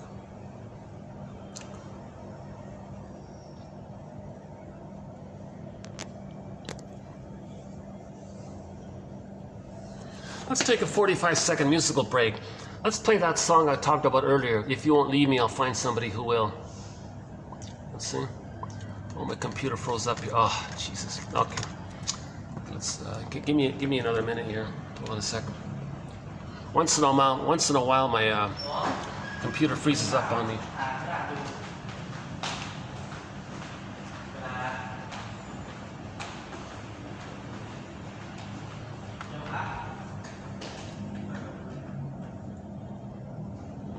A great little computer, but it's got a few kinks in it.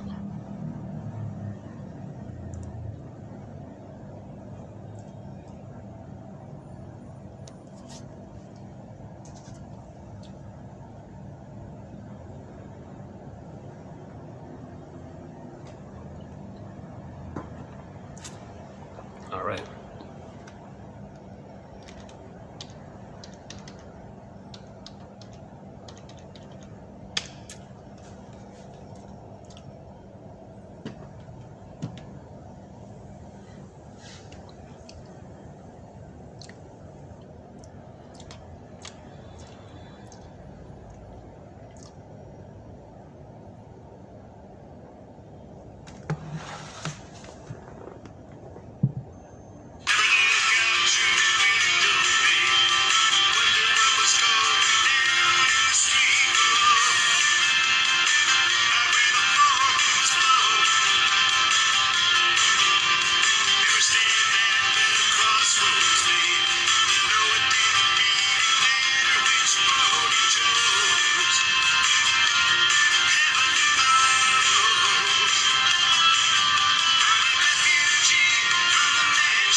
That song really summarizes the topic of the reenactment. Okay, so mother was emotionally unavailable to him. He was abandoned by the mother, let's say. He goes through life goading women to leave him. One day a woman, so hence the title of the song, one day a woman says, "No, I'm not going to leave. I'll be here for you." Imagine that.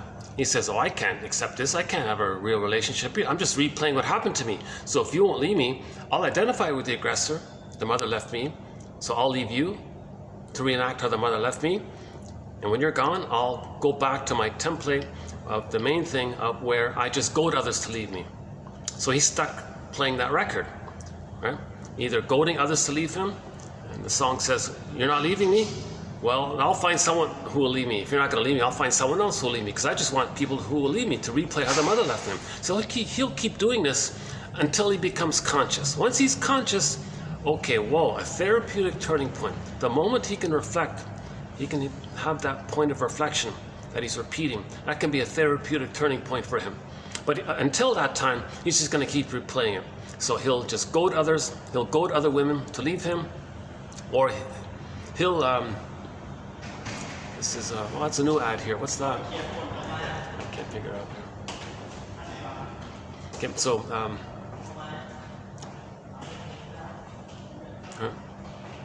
So mother abandoned him.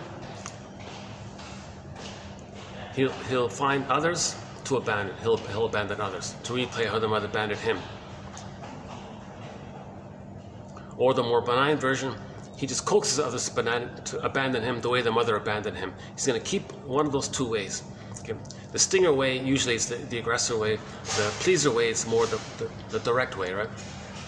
So he'll just keep playing this record again and again and again until he can reflect on it and go, whoa, am I doing in the present some kind of staging theater thing to represent... Interesting cartoon, yeah. Right? So what the person's doing in the present is some kind of like a theater thing, like a staging thing to represent the past. He's not enjoying the present. The girlfriend there said, hey, I'm going to be here for you to help you enjoy the present. I can't enjoy the present. I don't have that kind of consciousness yet. I haven't reflected on my trauma. I'm not there yet. So if you won't leave me, I'll do the more desperate thing and leave you and then find others who will leave me. He's still replaying him. Right? So it would have been... Now, I don't know if that girlfriend in the song offered him an interpretation, if you think about it or not. I think you would. I think if that girl in the song offered him an interpretation, you're recreating what happened. You're inducing me to play the role of abandoning mother because you're putting a push on me to abandon you. Did you notice that? Maybe he'll reflect on it and go, oh my God, what a relief, right?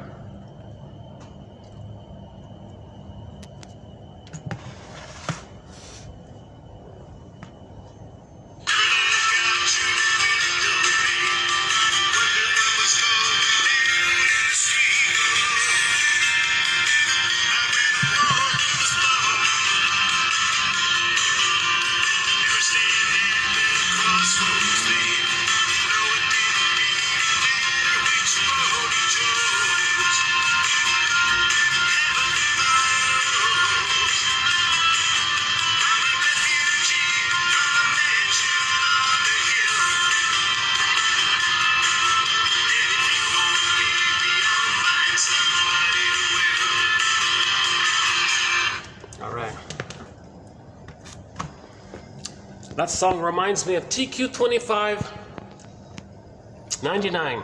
Go to TQ2599. That's a great quote, that one there. There's a link to this song in that quote.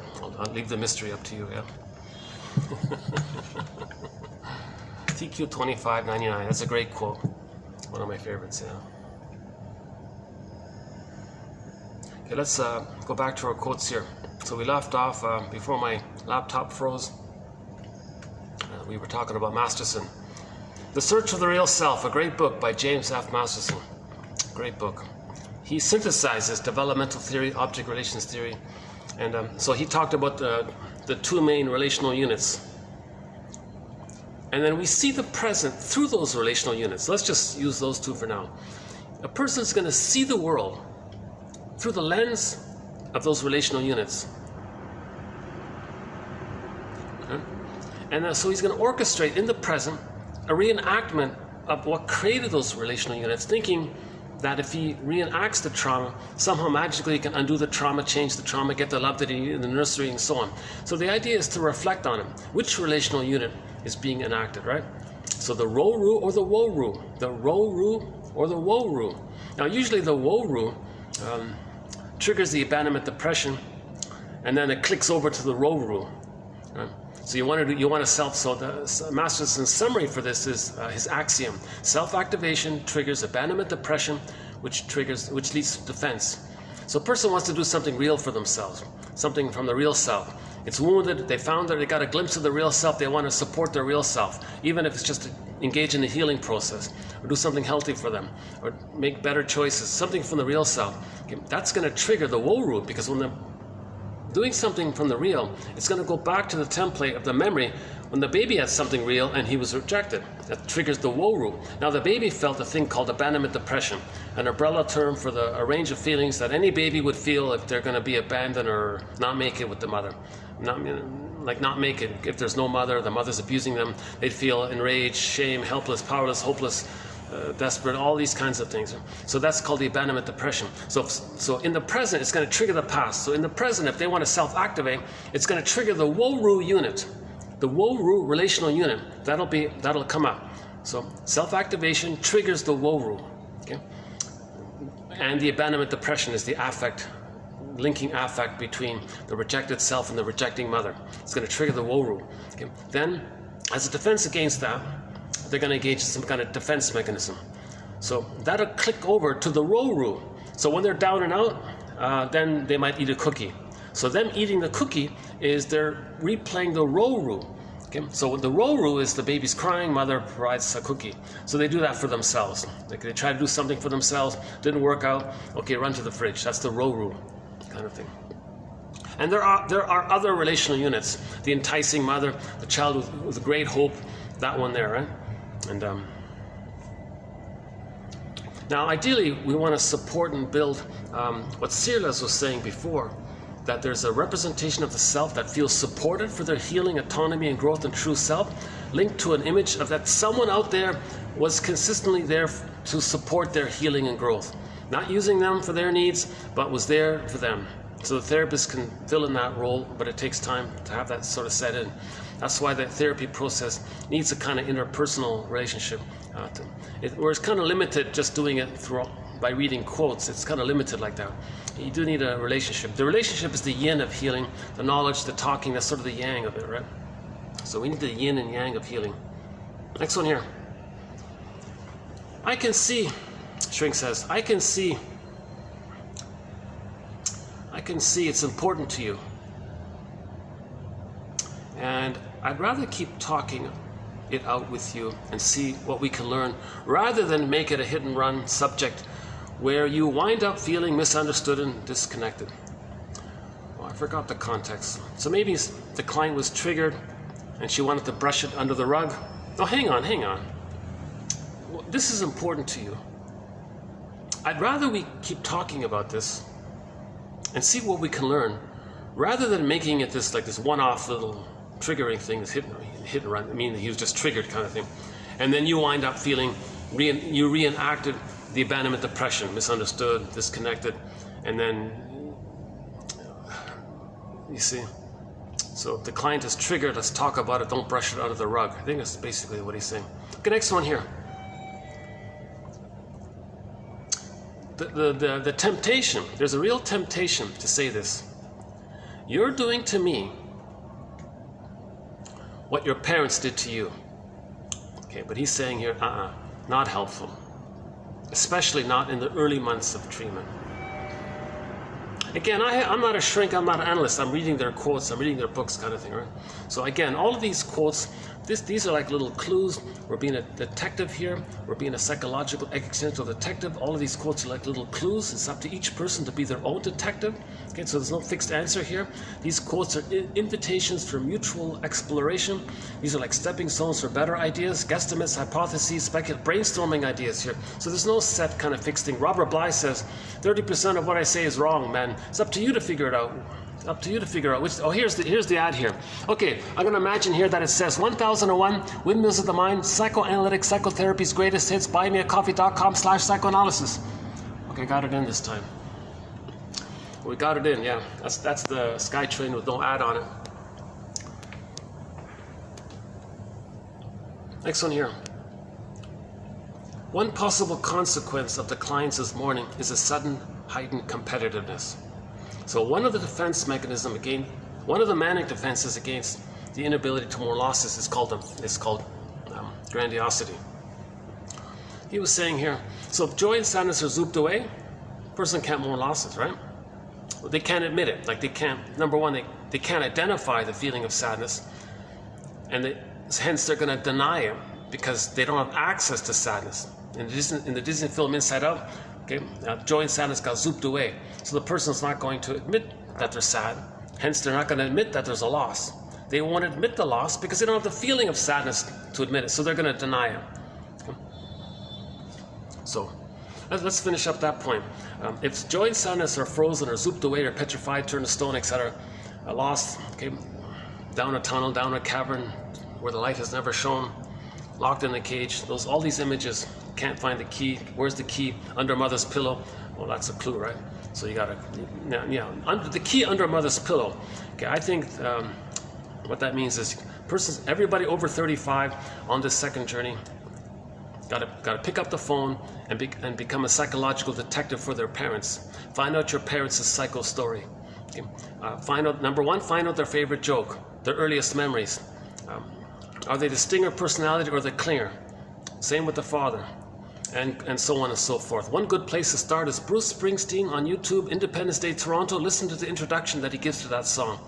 Okay, in the effort towards understanding and forgiving our parents, we got to see them as people beyond just being parents. Rosanna Deerchild quote: "The more I learned of my mother's story, the more of a person she became to me." We got to see our parents as people. We're traumatized. That's the shared issue here. We're all homo traumicus. We're a traumatized version of ourselves. Happened 10,000 years ago, as discussed briefly in the last video.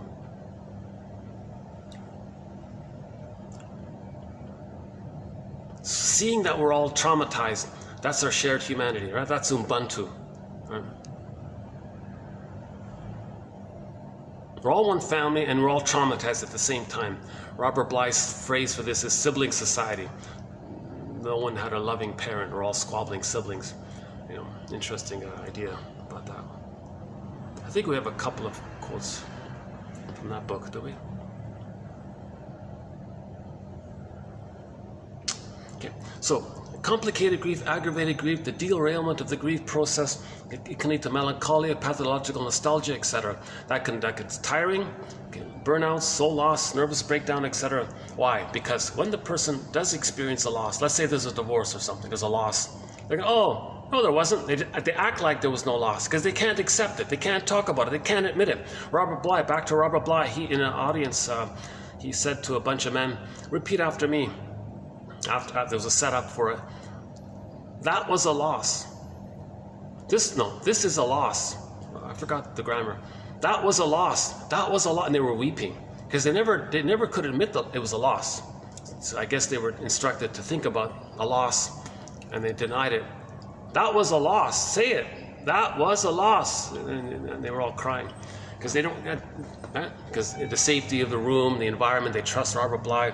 So there was when you feel safe, then important material can come up. So Robert Bly in that moment was a bit of a therapist for the group therapist there, right? That's in that scene.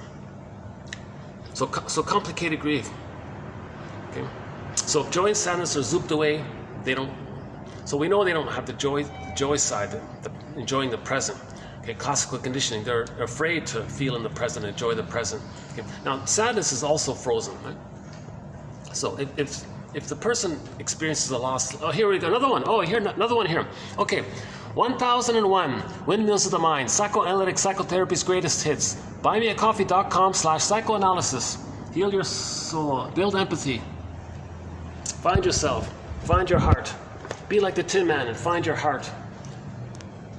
buymeacoffee.com/psychoanalysis. I'm not sure of the proper ad there. Still working on that one, right? How about this? If you're over 35, buy me a coffee.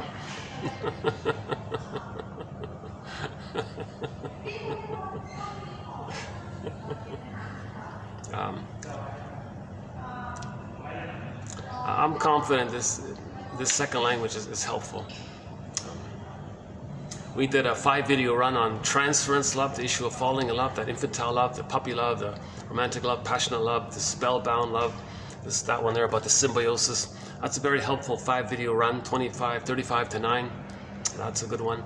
We did a 7-video special on greed, interesting, good one. We talked a fair bit about the original trauma of 10,000 years ago when we had a tolerant personality to the prejudiced personality, when we switched from global village to global pillage, homo naturalis to homo traumicus. So we have a whole thread on that one, linked to our thread on prejudice. If you want to understand this whole issue of prejudice, the psychology of prejudice, I believe we got many of the best quotes and theories on it in this collection here. So let's say there's a divorce or something, or some kind of loss in midlife, and they don't admit it. They deny it. They buy a red sports car. So Oh yeah, we mentioned TQ2599. The woman there had a loss. She went on her moped, and she said she's trying to go faster and faster because grief is driving behind her, catching up with her. She doesn't want to feel the grief because it's catching up with her. So she's going faster and faster to not let grief catch up with her because she is afraid to feel the sadness of it all. So she's going faster and faster. And her friend said, "What's the cost of doing this?" "Oh yeah, it's a huge expense because I got to go faster and faster. I got to be lighter and lighter. Very dangerous like this. So it's a real cost to this kind of thing." That's the quote about the albatross one, huh? Yeah, check out that. It's a good one about the albatross. That comes from that one, in reference to that one there. So, Vicky, yeah, Vicky. I left a pound of albatross while I'm driving away. I'm trying to lighten the load. Oh really? What's the cost of that? What's this one? This is some kind of medical service or something.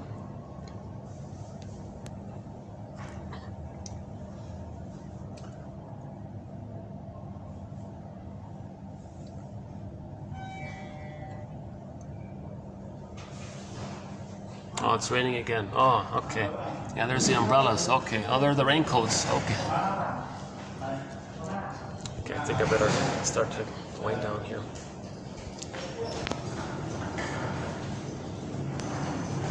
Okay, so if a person can't accept loss, one way to not face this complicated issue of where is my sadness, where are my feelings, how do I find my feelings, where's my golden ball? So to deal with that pain, okay, the person can amplify their desire to revert to the narcissistic place of grandiosity. So grandiosity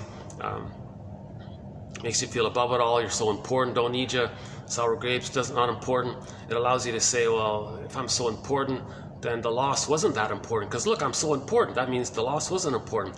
So you're trying to amp up this kind of illusion to deny the importance of the loss. Right? Because if you have this inflated fiery victory, they call it, then that's a defense against the loss. So that's what he means by this heightened competitiveness. So let's say that person who got divorced, they felt a loss, they feel kind of down. They go to work, oh, they want to be ambitious. Well, I gotta give me a promotion or something. Might be in that area, right? Okay, let's go to page 2 here. Okay, there's a jargon called object constancy. Not the best. This phrase, I've struggled with this phrase. I still struggle with this phrase, object constancy. But here's a clue. Here's a clue. Object constancy.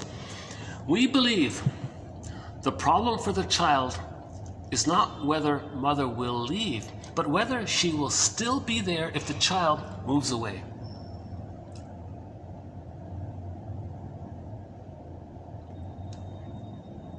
Okay. So we're talking about the rapprochement phase of development. First, the baby's one with the mother. He feels safe. He hatches out. Okay, the grandiosity is still there. So as he hatches out, he's a unique Superman. He thinks he's special, all powerful. Now he's got motor skill, walk, run, crawl. He's got powers now, like Spider-Man flying. The baby's got these new powers. He thinks he's Superman. That's okay for 4 to 5 months to 18 months. The world is his oyster. So love affair with the world, those kinds of things. 18 months, developmental accomplishment. As long as he isn't like rebuffed, like for that, right? Like traumatized in that place. So just gently protect him so he doesn't hurt himself, but don't like punish him. Don't ever, those kind of. Then at 18 months, he finally gets, oh, I get it now.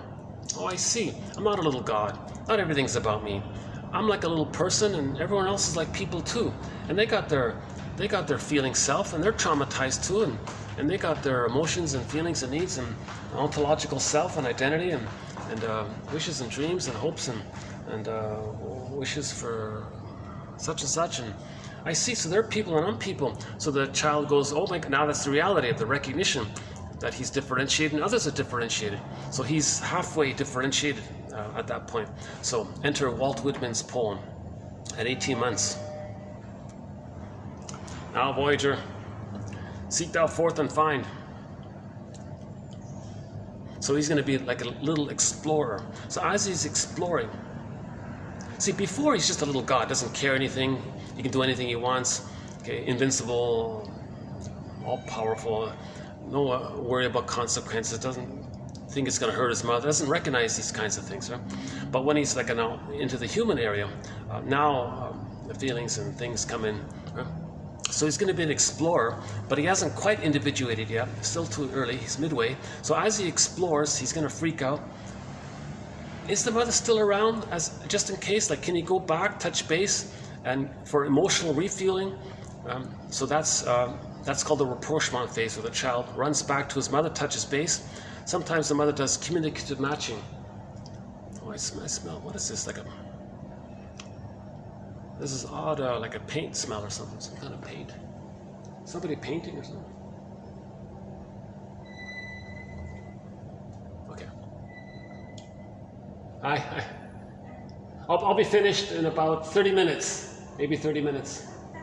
Yeah, thank you. Thank you. I'm not bothering you, it's okay? Yeah. Okay, thank you. Yeah. I think she looks like the senior manager here. Well, that's good. If the junior manager said okay, now the senior manager is saying okay. Oh, that's good.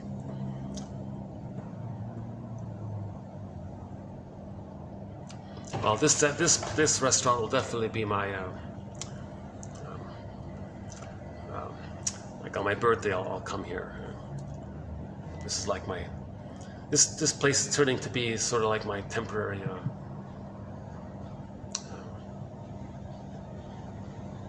Imaginary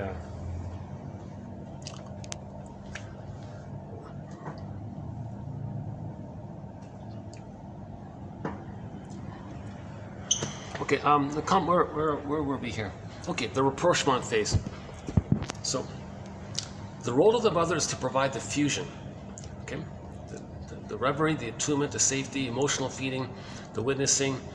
When the child hatches out, he's unique. Nature's greatest miracle. Does mother see that? Then he sees it for himself. Whatever the mother does with the baby, he remembers it, and then he does it with himself, because human connections lead to neural connections. Human connections lead to neural connections.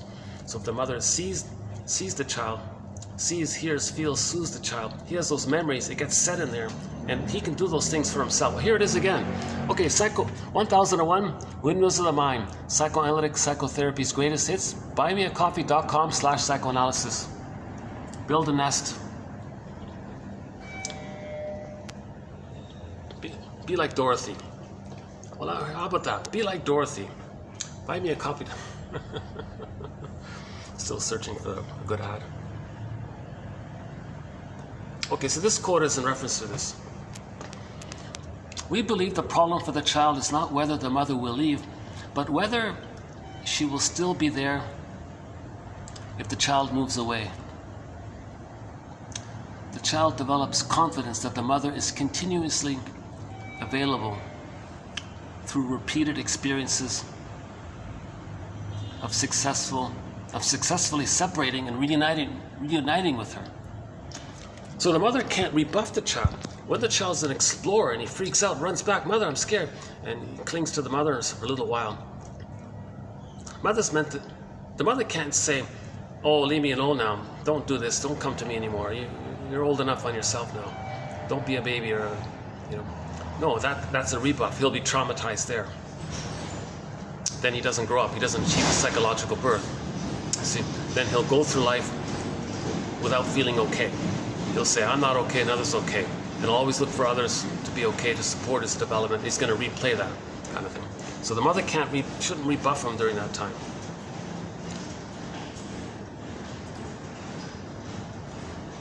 The well-known game of peekaboo. So here's his teaching idea here. Let's to appreciate this point, think about the game, the peekaboo game, as a metaphor for this process. In this game, losing the other and being reunited are placed in a benevolent context. Parent and child share the experience of being lost to each other, gradually draw out the tension in a playful manner, and then celebrate the joy of reunion. So remember the humor violation theory? Tension, then safety. Well, the peekaboo game is like that. The little tension there, benign, mother's there. Okay, he laughs, he's happy. So the rapprochement phase is kind of like that. He's gonna run away, explore, run back to his mother, he's safe. So it's kind of like an advanced peekaboo game, like a more primal peekaboo game. So the rapprochement phase resembles the peekaboo game, put it that way.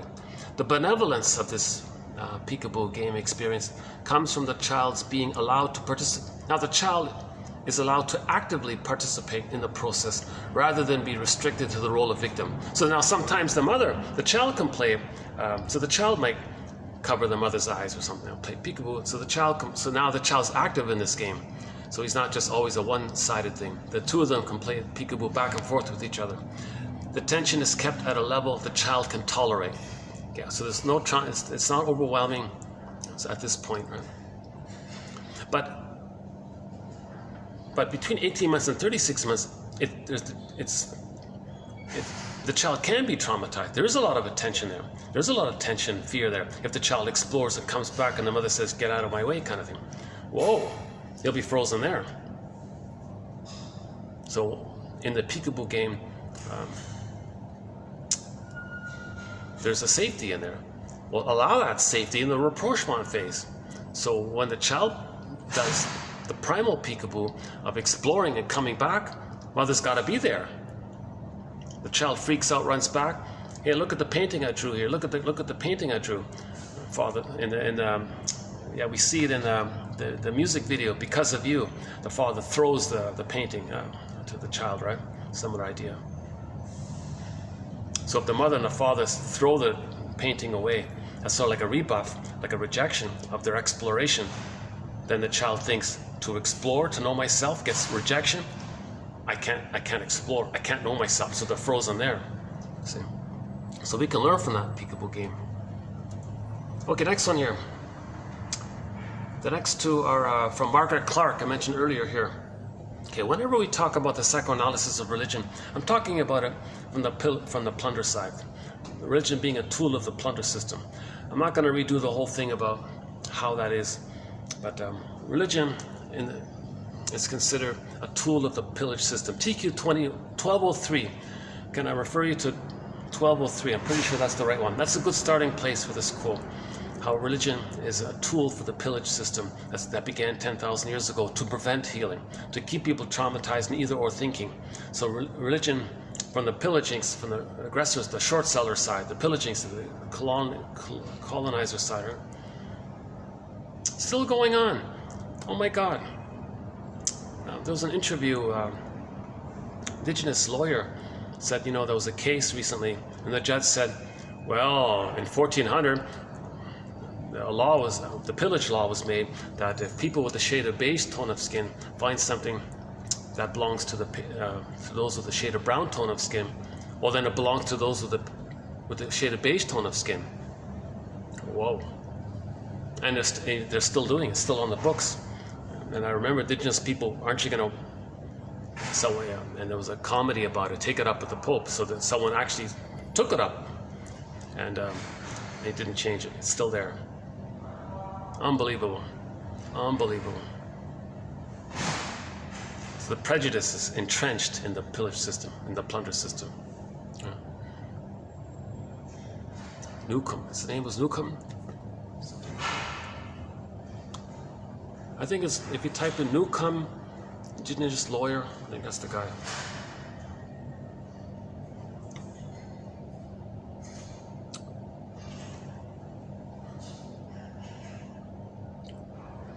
Okay, so it's going to take me a good hour to... I'm starting to regret including these quotes without the build-up.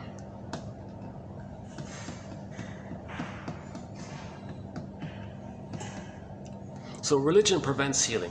We're talking about the pillage side, the plundering side. We're not talking about the victim side. So again, all of these quotes, our whole thread on the psychoanalysis of religion is in reference to it being a tool of the pillage system which leads to prejudice. So religion promotes prejudice. From the pillaging side, it's a tool. Because if there's prejudice in the psychic structure of either or, that leads to us or them. Eat or be eaten. Okay. The baby wanted to take in, no, the mother wants to take in. So eat or be eaten, my greed or your greed, my envy or your envy, me or you. This kind of we or they, it leads to this kind of barbaric, primitive amygdala, the way the baby's traumatized mind thinks. It's got eat or be eaten, the way like an animal might think, right? But the baby's traumatized in a helpless place. It reverts to that old part of the brain that thinks like that. Okay, so babies were traumatized. Babies were removed from the mothers 10,000 years ago in order to traumatize them, to create in them the either or thinking and the eat or be eaten attitude. Then someone comes along and says, we want the stuff of those on the other side of the lake. Remember when you were traumatized and you thought and you survived by thinking in either or and eat or be eaten mentality, and you want to repeat onto others what the mother did to you so you can feel safe with the mother who did that to you? Well, and your mother exploited you and hurt you, didn't care, and you've identified with that. Well, we want the stuff on the other side of the lake, so you can pillage and plunder to replay and not care, to replay how the mother did that to you. So when there's trauma, we repeat it. So this mechanism of repeating is exploited for the pillaging system, because in order to pillage, you need a pool of poorly paid workers. Right? So how do you do that? You traumatize them. You traumatize some to then create poverty, and the 80% who are in poverty do all the work and hand it over to 20%, and the pillaging isn't taking place that way. Right? This all came about 10,000 years ago when we became Homo traumicus. Some would call it Homo economicus, meaning Homo traumicus. So we became a traumatized version of ourselves 10,000 years ago, almost like an accidental, a mismanagement of the discovery, a personal psychological mismanagement of a huge discovery 10,000 years ago when we found farming and agriculture. When we discovered farming and agriculture, it was this huge boost of food. The mammalian part of the brain perceived all that as the person being very safe, sending them all the serotonin. So the mechanism in the brain is that when something makes a person feel safe, the mammalian part of the brain sends the person serotonin, that the chemistry of safety. So all that extra food means the person is abundantly safe. So in correspondence, like, whoa, all that serotonin. Okay. Now that serotonin is from that discovery. It's not from the memory of shall I compare thee to an onion? It's over on top of the safety that the mother gave them. Now, but when they're traumatized, they didn't get it. So the babies are traumatized, so they only feel safe when they pillage. Okay. So that's how they feel safe, when they get that. So now they're addicted to this. They depend on getting that their serotonin through the possession. They don't get it from the memory of the mother being loved. They get it through the possession. So that's the psychology of pillaging. To create that scenario, it's called suffer the children. So they remove the babies from the mother. Babies are traumatized.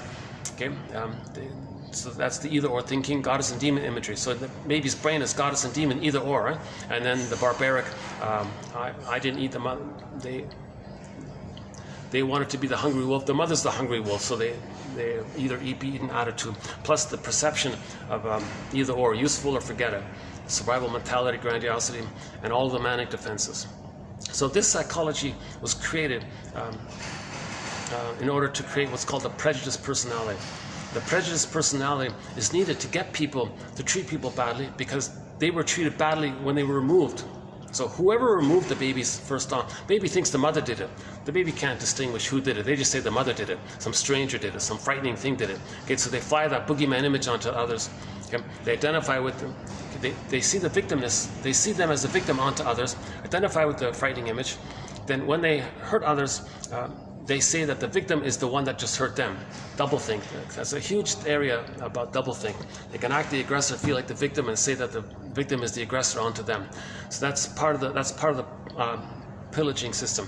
Now, there's this innate drive for healing. There's going to be some kind of ongoing effort to heal this. Religion was created to stop it. Religion says don't heal. Maintain the splitting mechanism. Just think in terms of goddess and demon. Okay? So the gambit they do is imagine the good breast in the sky. But they don't say the word breast in the sky. They'll just say imagine it's heavenly, all-powerful. It's the breast. Right? So it's the phantom breast. So the baby being suffered as a baby, it wasn't satisfied. That's the trauma. So they say, oh, imagine a good breast in the sky, and it knows you, it loves you, and you link to it. And if it's done poetically, Edgar Allan Poe, if you go to 1203, the last one there by Edgar Allan Poe, about that one there, if you do it poetically with suggestion and emotionally and evocatively and dramatically, maybe it can trigger the fantasy imagining that you're one with the good breast in the sky. Because the people are hungry for it, so you imagine it, oh God, and then you get a blip of serotonin. The guy says to you, oh, you like that, you feel good, you a believer? Oh yes, okay, put money in the basket kind of thing. So that's one gambit of it. Okay, but the deeper purpose of doing that is to maintain the splitting, because the more you see the good breast in the sky, that's separate from the demon image in another bin, and you keep it separate. You see, you keep it, so they want to preserve the separateness in the mind of goddess and demon imagery. To maintain that separateness, they promote the ongoing use of the good breast in the sky to deny the other breast. So the template is still goddess and demon imagery. That splitting mechanism is needed for prejudice. So the prejudiced personality is needed in order to pillage. Okay, so religion was there to prevent healing. So maybe I can dig it up here. Hold on a sec. Let's see if we can do these. Let's see if we can dig these. Let's see if I can dig up 1203 here. Hold on a sec. Just give me half a minute here.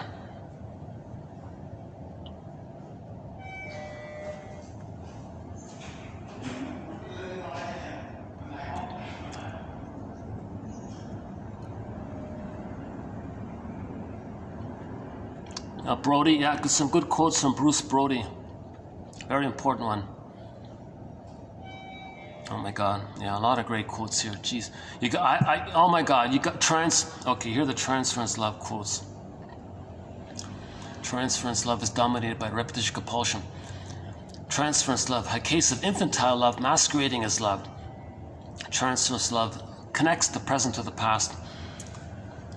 Transference love, oh boy, okay, I can't recommend highly enough going to the coffee page and treating yourself to this healing material.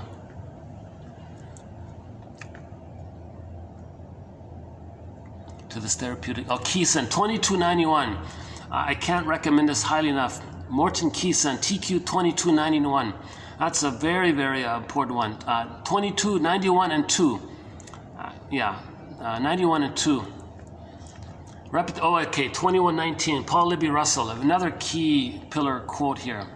We've got a lot of very important key pillar quotes here. Let's just do this one here. Now, we have many quotes on the psychoanalysis of religion. This one here, 1203, comes from pop culture. So this is sort of like a good introduction to it all. Religion is for those who are afraid of facing shame. Okay, that's what they mean by hell, right? Spirituality is for those who have felt the shame. Okay? So the quote is, religion is for those who are afraid of hell. Spirituality is for those who have been there. The purpose of religion is to prevent you from having a religious experience, a healing experience. Now they mean religion in the ligament, the religious, religo, meaning ligament, so connecting it all, ligaments connect things. That's what so the purpose of religion is to prevent making links.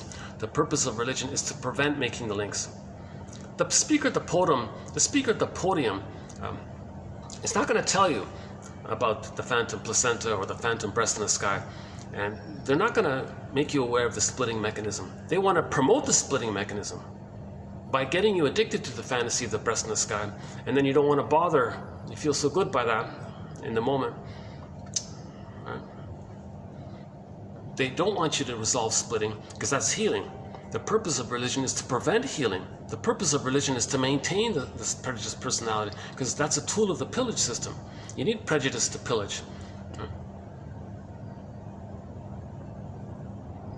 So we know the stats, right? 80% of the people in poverty, handing over the stuff. Whoa, what an awful scenario. It's all from trauma. It's all a misunderstanding. It's all a mismanagement of the discovery from 10,000 years ago. So the purpose of religion is to prevent you from having a linking experience. Religion is regarded by the people as true and by the rulers as useful. This is Seneca, right? Some BC or something. Seneca is not some ancient guy. So even in ancient times, they were openly saying it. Here's a quote from Seneca. Religion is regarded, we're talking about the pillage side, right? As a tool for the pillaging, that religion. Religion is, we're not talking about philosophy, meditation, that's a whole different area. We're not talking about victims of the plunder system. So we're talking about so religion is regarded by the people as true and by the rulers as useful. It's useful for the pillagers, the short sellers. It's useful. It's easy to pillage and plunder. Religion creates the psychology to get people to do it, right? Damage their thinking, and then that's useful. Religion is an insult to human dignity. With or without it, you'd have loved people doing good things and unloved people doing harmful things. But to get good people to do bad things, it takes religion. Because you can't take a child with a psychological birth and just bombard them with the peer pressure to do the bad thing. It takes religion to do that. You don't need religion to have morals. If you can't determine right from wrong, then you lack empathy, not religion. Empathy. Empathy is a developmental milestone. Okay? Religion prevents empathy. Religion blocks, and religion doesn't want to give you empathy. Religion doesn't want you to have the psychic ability to have empathy. The purpose of religion is to prevent empathy, because if you have empathy, you can't pillage. You're not going to hurt people because if you have empathy, because you realize it's like hurting your own sibling or family. You can't do it. Religion is the organization of spirituality into something that became the handmaiden of conquerors. Nearly all religions were brought to the people and imposed on people by conquerors and used as the framework to control their minds. Someone called it crowd control. Similar to the Seneca one. Man is certainly stark mad. He can't make a worm, and yet he'll be making gods by the dozens. Philosophy questions, that's Montague. Philosophy questions that which may never be answered, but religion answers that which may never be questioned. You see, religion is legalized madness. Dogma, a hard substance which forms in a soft brain a coprolipic idea. A lie imperiously reiterated and authoritatively injected, it's a psychological injunct, brainwashing into a mind of one or more persons who believe what someone else believes. A recession into, fill in the blank, the father of graft. So there's the link between the pillaging. All right. Albert Hubbard. Organized religion is responsible for the brainwashing of millions of young children too young to know the difference between reality and the fantasies of millions. Okay, power of suggestion. Little children are impressionable, I guess. Now, if the child has a psychological birth, they're going to shake their heads. These adults are crazy. I think a lot of children will just shake their heads. What are all these people saying?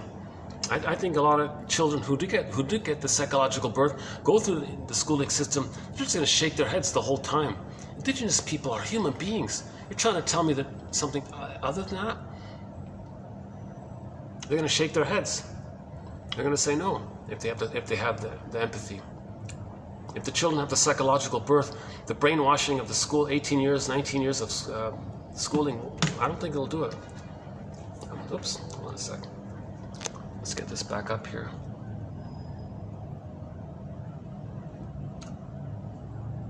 Okay, let's continue. Okay. Religion is one of the phases of thought through which the world is passing. So that would imply that there's innate drive for healing. Right? Religion means trauma, right? A symptom of trauma. It creates trauma, reinforces trauma. But if we're healing, then some people think that in the far, far future, we'll be much more psychologically minded. We'll have a metaphoric mind, a psychoanalytic mind. Maybe we'll be calmer. So we don't need these illusions of the mother in the sky and denial and rationalizations and so on. And plus, Steve Behrman says there's this innate drive for self-awareness and being reminded that we're all one family. But religion prevents that. Psychologically, not superficially, right? We're talking about the results. Again, we're talking about the victim, the aggressor side, not the victim side. The victim side, they're victimized, so that if they got to fantasize for a while, don't take that away from them. Like, just if we heal the aggressor side, then everyone will be healed. The healed, right? Don't blame the victim. Let's heal the aggressors, because they're traumatized. The aggressors are a mask for their victimness underneath it.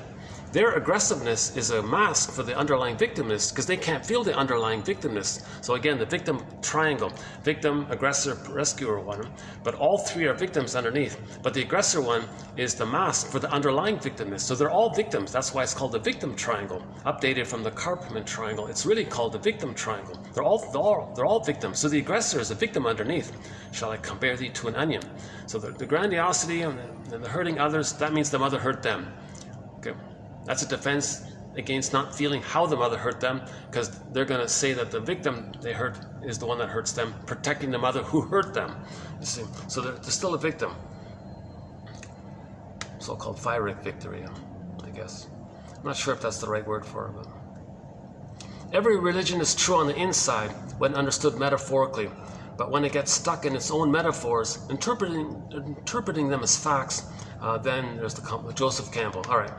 Knowledge of the perinatal dynamics is essential for any serious approach to problems such as all these things like mysticism and rites of shamanism, all these kinds of ESP and telepathy, all these kind of unknown things. And because you're going back to trauma in the womb and you're really fused with everything.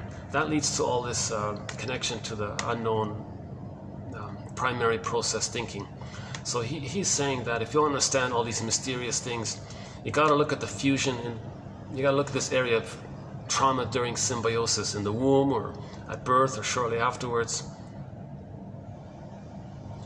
Stanislav Grof. Religion is the masterpiece of the art of behavioral conditioning, for it trains people as to how they shall think. Schopenhauer. Religion is just mind control. And the other guy said crowd control. He says religion is just mind control. George Carlin. Religion is the possibility of the removal of every ground of confidence except confidence in the good breast in the sky alone. See, it robs you of your golden ball. Just keep the fantasy of being one with the titty in the sky. One person said it that way. Hard to forget that, the way he said it. Okay, our religion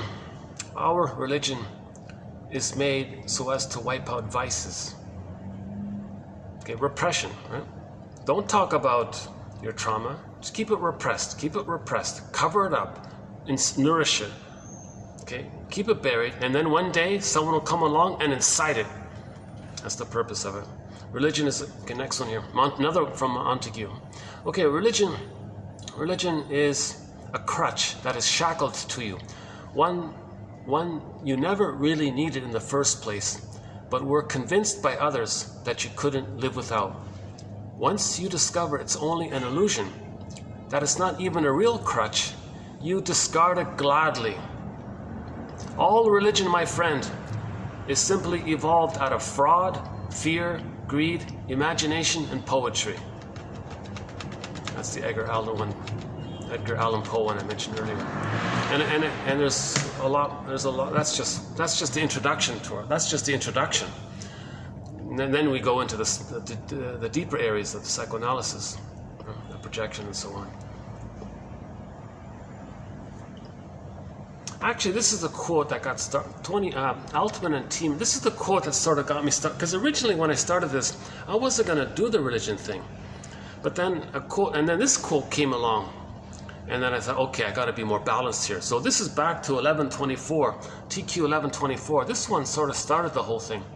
Joel Kovel, 2000, considers that global pillage, short selling, right? Global pillage. Destroying the planet for a quick buck, short selling the planet for a quick buck. Global pillage economic systems produce and reinforce prejudiced personalities as a way of ensuring that there will always be a pool of poorly paid workers. If one adopts this point of view exclusively, individual prejudiced personalities are produced by their society. The psychological dynamics of their prejudice are merely programmed in by the socialization process. In an equally one-sided account, one might postulate that prejudice is solely a function of psychological dynamics, such as the defensive need to project onto others our own disowned psychological characteristics. from our perspective, we need to make room for both.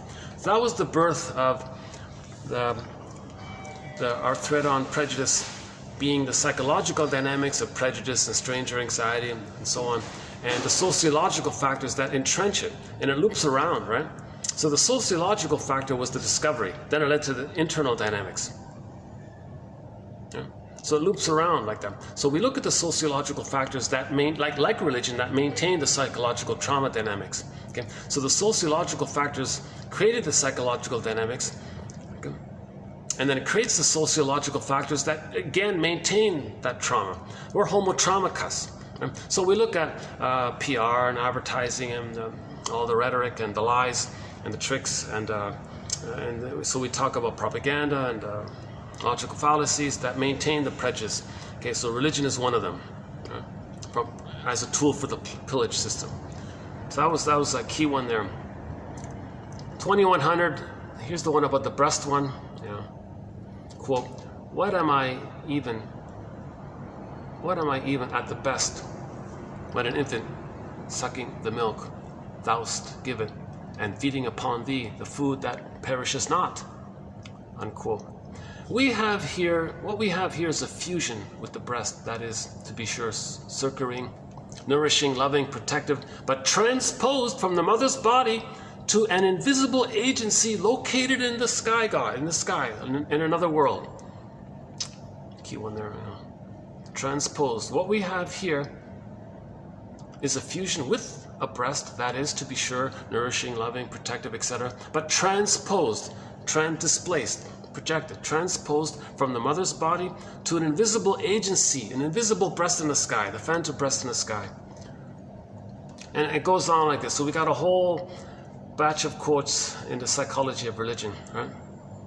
Religion reactivates an early mode of object relatedness in which intensified ambivalence ultimately gives way to an even earlier state of splitting, the good and bad representations of the object itself, which emerge, depend upon the fixations originally present in early development. Many succumb to simplistic philosophies, offering them the sharp divisions between good and bad characteristics of a subphase of infantile development. The associated regressed affects results in a surrendering of their capacity for rational thinking, vulnerable to the pressures resembling those of early infancy. They become enmeshed in a symbiotic web in which partial fusion with those pressures discourages adult development.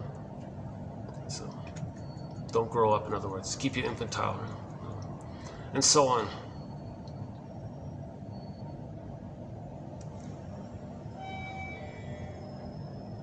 Ritualism, before religion, before 10,000 years ago, just song, dance, and ritualism is based on emotionalism and has nothing, and has little, if anything, to do with elevating your moral, right and wrong, since the moral sentiment is an acquired ability. While human beings long ago sought to comfort their emotional surges through the practice of all manner of kinds of ritualistic, physical, even physical, psychic gymnastics, calisthenics in themselves did not embody class hatred. So before 10,000 years ago, the rituals, talking stick circles and dream catchers and smudging and calling directions and these kind of like enacting a dance, these were just benign things. It was not to say we're good, they're bad. It wasn't for that purpose. It was just to deal with little bit slightly physical unknown things. Geez, is it gonna rain today? Or those simple things. Religious intolerance arose as a result of man's inventive genius for creeds and dogma. Class hatred, religious hatred is an unnatural, distorted, and intensified concomitant of the self-preserving issue when there's trauma, engendered by an abortive conception, arbitrarily impregnated. Yeah. So the baby's traumatized, it was artificially created. When they removed the babies from the mother, it artificially created this aberration in the mind, right? And it goes on and on. He was talking, this is the one from Haas, yeah. This is the one from Haas. In other words, song, dance, and ritual was only a defense mechanism against anxiety, and they didn't promote psychological psychic splitting. Example, a me good, you bad mentality. With the appearance of formal religion, their creeds and dogma patronized or objectified, utilized the decency of the person through fear by encouraging infantile primitive defense mechanisms of splitting, which stimulated a paranoia-like need for survival against others. In other words, instead of a religion of humanity, religion created a fear-based cult-like herds. Yeah. So leadership supports the development of others. The cult-like thing, no, just obey a total. It holds. Okay, it goes on. There's a lot here. I could spend 3 hours. I could easily spend 3 hours just on this thread here. But that one about that one just mentioned there links into this one here by the leadership guy. He said here, personally, as a leader, I don't ever want to have followers. I don't want to be a cult leader. I don't want to have followers who repeat what I say or do what I say. What I would rather see is other people creating their own concepts.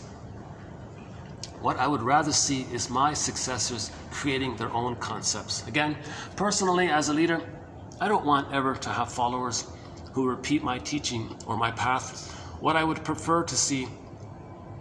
rather see is my successors, my students, creating their own concepts, going their own way, right?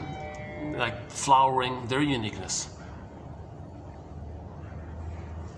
Okay, religious story as symbolic of psychic processes. Okay, so similar to myth, similar to fairy tales, religious stories are doing the same thing. They're symbolic of inner life. Religious stories, these stories, the speaker at the podium is giving you, okay, they're just exploiting psychology to trick you. Okay, they're talking about psychic processes, but not telling you that they're talking about psychic processes. That's what they're doing, right? We use with God the same mechanism of projection which we employ all the time with other people, situations, stories, or images, so that we can become aware of them. So that either we can become aware of them or get rid of them. To get rid of what's unconscious in us, such as our envy, our capacity to love, or our longing for and fear of dependency. So our psychological traits, we create stories and project onto those stories our issues. So the stories are just representative of what's going on with us. It's a mirror.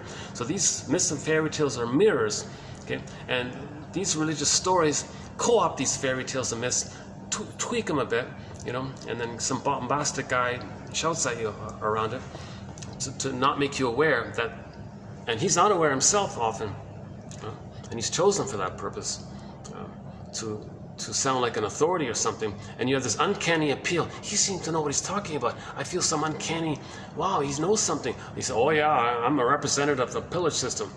So we need you to think in either or terms.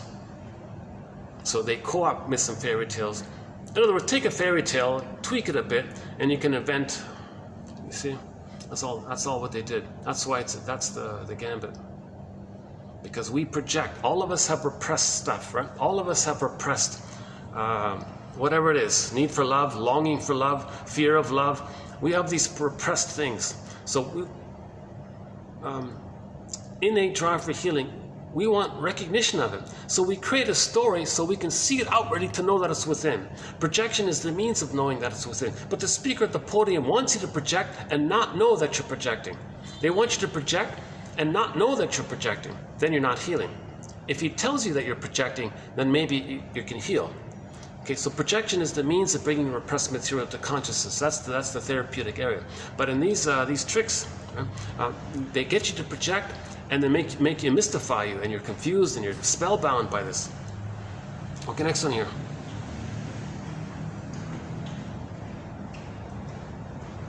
Still doing okay here? Okay.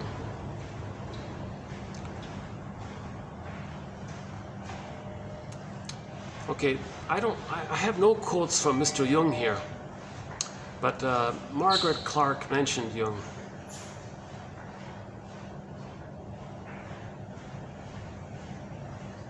Okay, let me update this. Let me save this for another time. I'm not fully sure about this one myself. Okay, let's go on to that consultant. I have a couple of quotes from this consultant guy who talked about how psychoanalysis helped him to be a consultant, business consultant or something.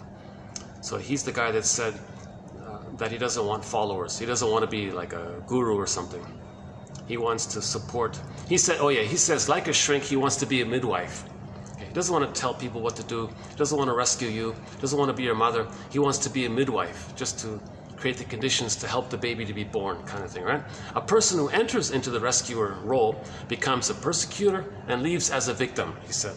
So he's talking about the Karpman triangle. I noticed a lot of management, they use this Karpman triangle thing. So he says, as a business consultant, I'm not going to come in and be your mother and try to rescue you, because then I'll become the persecutor after that, and then I'll leave as the victim. So going around those 3 points on the triangle, right? Okay, next one here. If you and I stop for a moment, if you and I stop for, oh, here's the palm tree one. Okay, I think this, let's do it with the coconut tree here.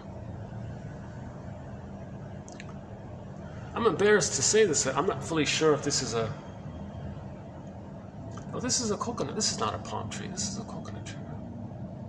Okay, let's change it here with coconut tree. If you and I stop for a moment and look at this coconut tree out the window here. So take a look at this tree here for a minute. Let's see. Take a look at this tree. We're getting it up here. Oh, there it is, right? Is that it there? So take a look at this tree here.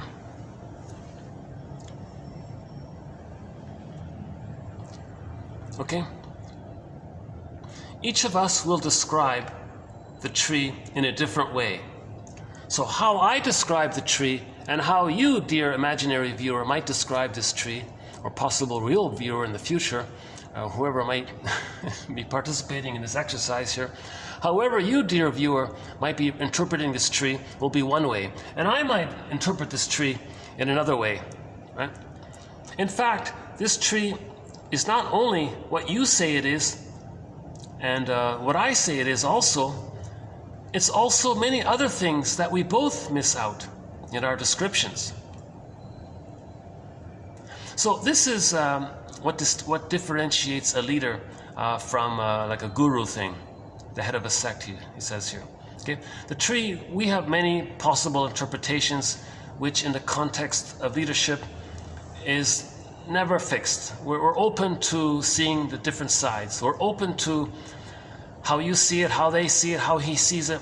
So he's saying here, a leader has empathy. A leader is willing to see things the way, from the lens of how other people see things. How do you see things? What's your projection? What are your projections? So we learn from that. He sees it this way. What are his projections? That's from his psychology. From my psychology, I might see it this way, and so on. So a leader kind of like wants to hold it all, kind of thing, right? Like wants to recognize it all. But the cult leader says, no, I see it this way. Everyone, you follow.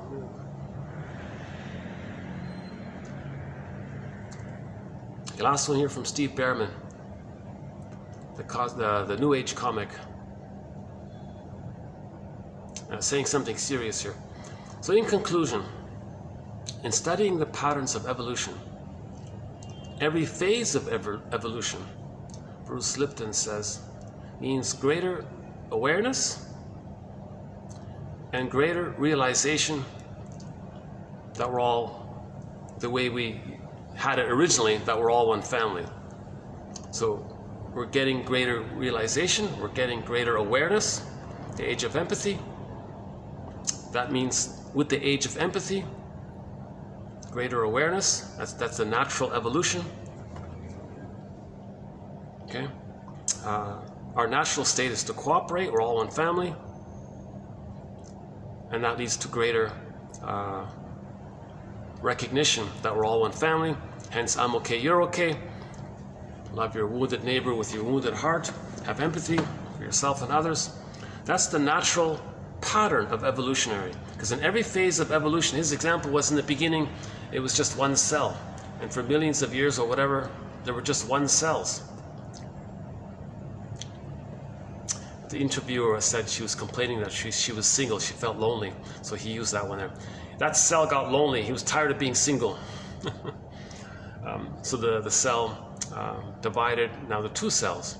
Now they're not so lonely. And finally, the human being has, he said, 50 trillion cells or something. And each people now then recognize that everyone else has 50 trillion cells. And then the progress of evolution is that every person realizes that we're all cells in the body of humanity. That is not a perfect metaphor, but he says the ultimate realization is that we're all metaphorical cells in the body of humanity, just like a person has a bunch of cells for a body. Well, the metaphor is all people, it's humanity, and we're all like little parts of it, kind of thing. So again, we're all one family, and we had it. Here's the thing that nobody mentioned. We had it. We had the global village. We had a global village. For 150,000 years, we had a global village. It was, I'm okay, you're okay. Babies were loved. When they were traumatized, we lost it. With the global pillage and the homo economicus and economicus, we lost it. But there's the innate drive for healing. There's a resistance, but there's still this innate drive for healing. See, so that's the direction of the idea. So we can save ourselves a lot of grief or whatever if we just be aware of it and cooperate with our healing effort. Okay? Similar to how an individual can benefit by conscious realization of the dysfunctional patterns and move towards healing by his conscious knowledge. Okay? So buymeacoffee.com/psychoanalysis. Okay? Because if we delay it, then you have this unnecessary, it's unnecessary to keep on living the unlived life, the provisional life. It's not necessary.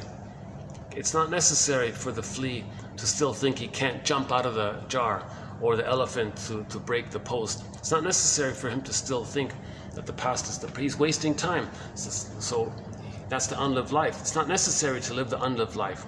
We're meant to have the lived life, the felt life. Odysseus did get home. Okay, Ithaca's the psychic house, and Penelope came back, the feelings. So the embodiment was his psychic house, Ithaca, and then there was a delay there. Then Penelope came in. Okay, that's his feelings. So he got back his feelings. I feel, therefore I am. Okay, so I feel, Penelope, therefore I am. I got to Ithaca, and the Furies became the Eunemines, the Centuries with the Soul Castle. So we got back our embodiment and our feelings. Right? So we got it.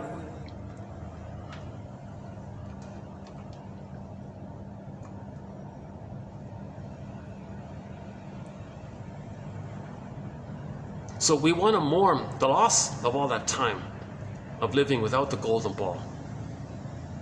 So we got to mourn the loss of not having the mother that we needed to let us have the golden ball.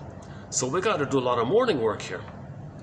Buymeacoffee.com/psychoanalysis can one place to start. Okay, because we have a thread on complicated grief. One shrink said the whole therapy process is to help a person mourn, to help the person get sadness back at the school. So in the mourning process, sadness will run the console. Sadness will run the console. Then she can take a rest and joy can come back. So joy is the baseline emotion. Now we don't mean the form of joy as seen in the Disney film Inside Out, where she's bouncing all excited up and down like a grasshopper. The form of joy, one form of joy, is the serene, inexhaustible fullness of being, okay, the sense of embodiment, enjoying the present, that joy. That's the baseline emotion. Okay? But to get that back, we may need sadness first to accept the loss, then she can have a rest, and then joy can run the console, kind of thing, right? Now, but if joy and sadness are both zooped away, all you got is the barbaric trauma mind of the baby, of the amygdala.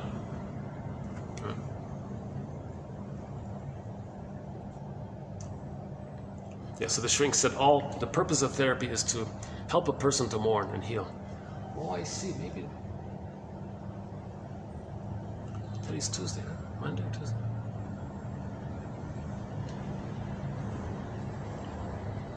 Oh, they got camera. They don't have to worry. All sorts of security cameras. They don't have to worry about me. How are we doing here? 15 minutes left. So to help in the mourning process, we got to see the two sides of the parents. Let's start with Bruce Springsteen. Maybe we can do a little bit here on this one then. Let's bring up the Bruce Springsteen song. Bruce Springsteen, is that it there? No. Hang on a sec. Uh-oh, do I have it here? Oh yeah, here. Hang on, here it is here. Listen to the introduction that Bruce Springsteen gives to this song here in Toronto.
That's a good place to start right there. So he's not talking about, when he wrote the song as a teenager, he said it was about physical Independence Day, okay, just wanting to physically flee. But emotionally, he didn't separate from the image of the mother inside. Now, later in life, he separated from the image of the mother inside. Right? So it can take like a lifetime to do that kind of thing, right? So we're talking about the emotional Independence Day.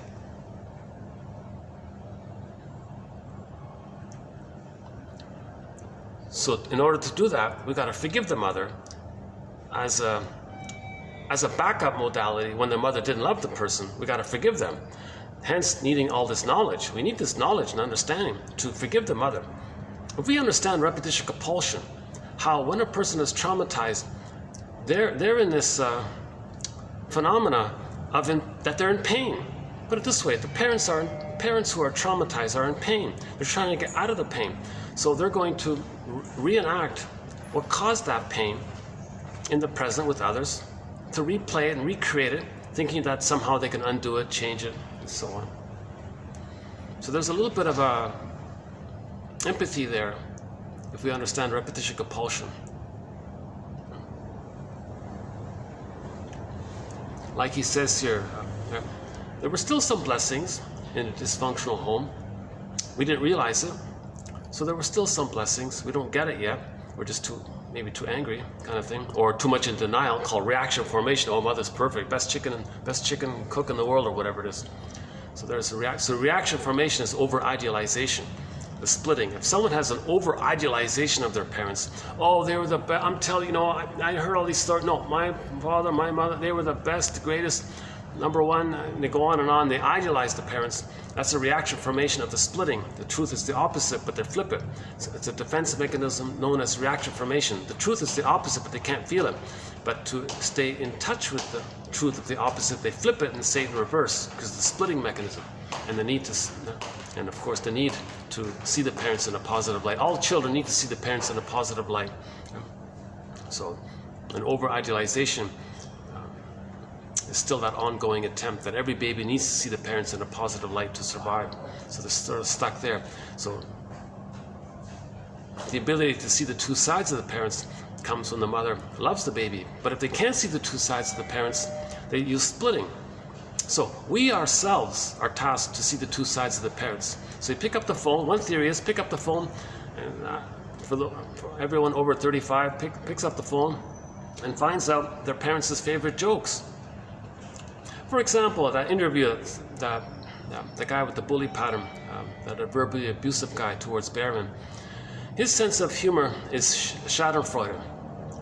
He's not like that, right? Behrman is much healthier, so his jokes are more playful and harmless and helpful, right? But the bully pattern jokes are more sadistic, and if others are in pain, he feels glee. You see, so people who laugh at the same jokes, Edmund Burglar says, share the same inner conflicts. Oh, there it is. There's my ad. 1001 Windmills of the Mind. buymeacoffee.com/psychoanalysis. What do we got here? 10 minutes. Okay, let's just stay here then. Actually, it's not too hot here. Yeah, actually, I'm doing okay here. Must be the rain.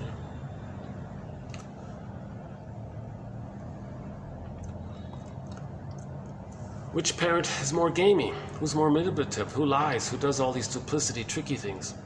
That's an attempt to goad others to feel what they can't feel, to create the symbiosis. So now you know who wasn't soothed as a baby. Which parent is more gamey like that? So all these games people play to search for symbiosis. Gaslighting. Who does more gaslighting? Because gaslighting is the intermediary step to reach for symbiosis, the merging. So now you know that the parents didn't get their merging needs met. They didn't get the psychological egg. Why? Maybe because they were victims of the plunder system. So if our parents are victims of the plunder system, empathy there. Now you got to understand the plunder system. Okay. That's why we have a thread on the plunder system now. Just sort of added on, right? So understanding the pillage and plunder system leads towards forgiving our parents, because many of our parents are victims of the plunder system. This whole plunder system thing was like an accident. We're not trying to blame somebody, we're trying to understand it. Psychoanalysis is about understanding. Understanding is the healing. Understanding is the forgiveness which leads to the healing. Understanding is like empathy, which leads to forgiveness and healing in that area. So we've got to understand that maybe 10,000 years ago, there was this overstimulation of serotonin. And in the panic, babies were traumatized to keep on getting that overstimulation. And we've been in this loop ever since, kind of thing. And it's a compulsion. And somebody said, what, in a mere 60, it took billions of years to create all of our delicious food, and what, in 60 years, we were destroying it all? Like this manic, aggressive, now someone's saying AI is going to can extend it further. Someone said that AI is like the unconscious of the technology, but the people programming it don't even know their own unconscious, so they might design the AI, be influenced by their own unconscious, and let the AI, the technology will be the proxy for the programmer who doesn't know their own unconscious. So in other words, the traumatized, the programmer's unconscious may unknowingly be seen or reflected in the programming, which becomes the unconscious for the technology. Now the technology is operating out of the AI, which is the unconscious. So AI is the unconscious of the technology. But what is that AI? It comes from the programmer's it's influenced by the programmer's unconscious. I know it's a stretch. Another guy said AI just accelerates things. It's like an extender kind of thing. But what do we have? We have pillage. Principle of discovery, it's still there.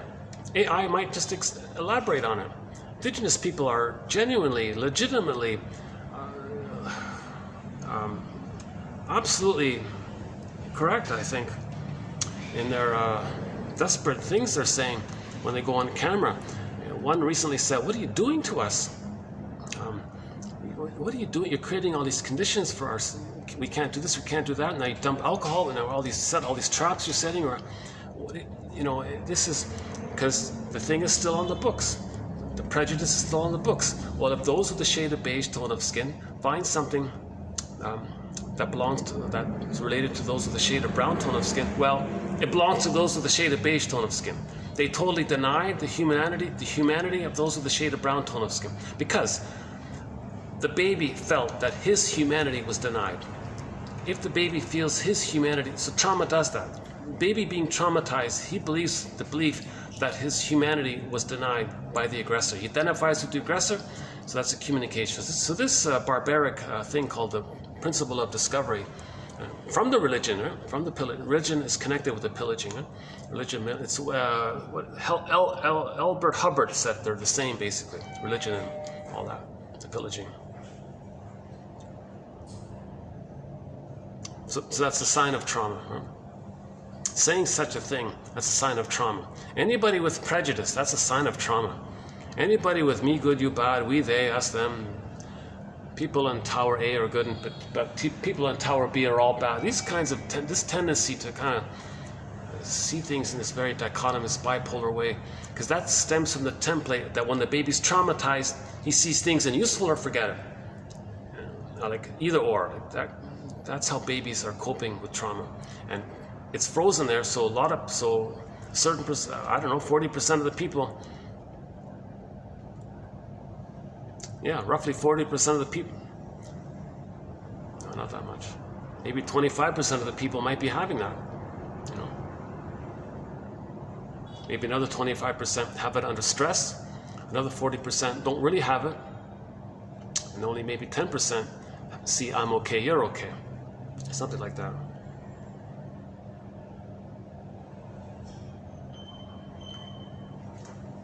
I don't know the numbers about that one. Don't know the numbers.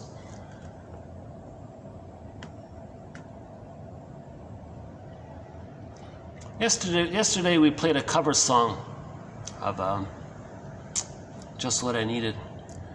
Should we play that again? Hayfield. Delirium. Dan McCafferty. Lisa Welt. Katja Epstein.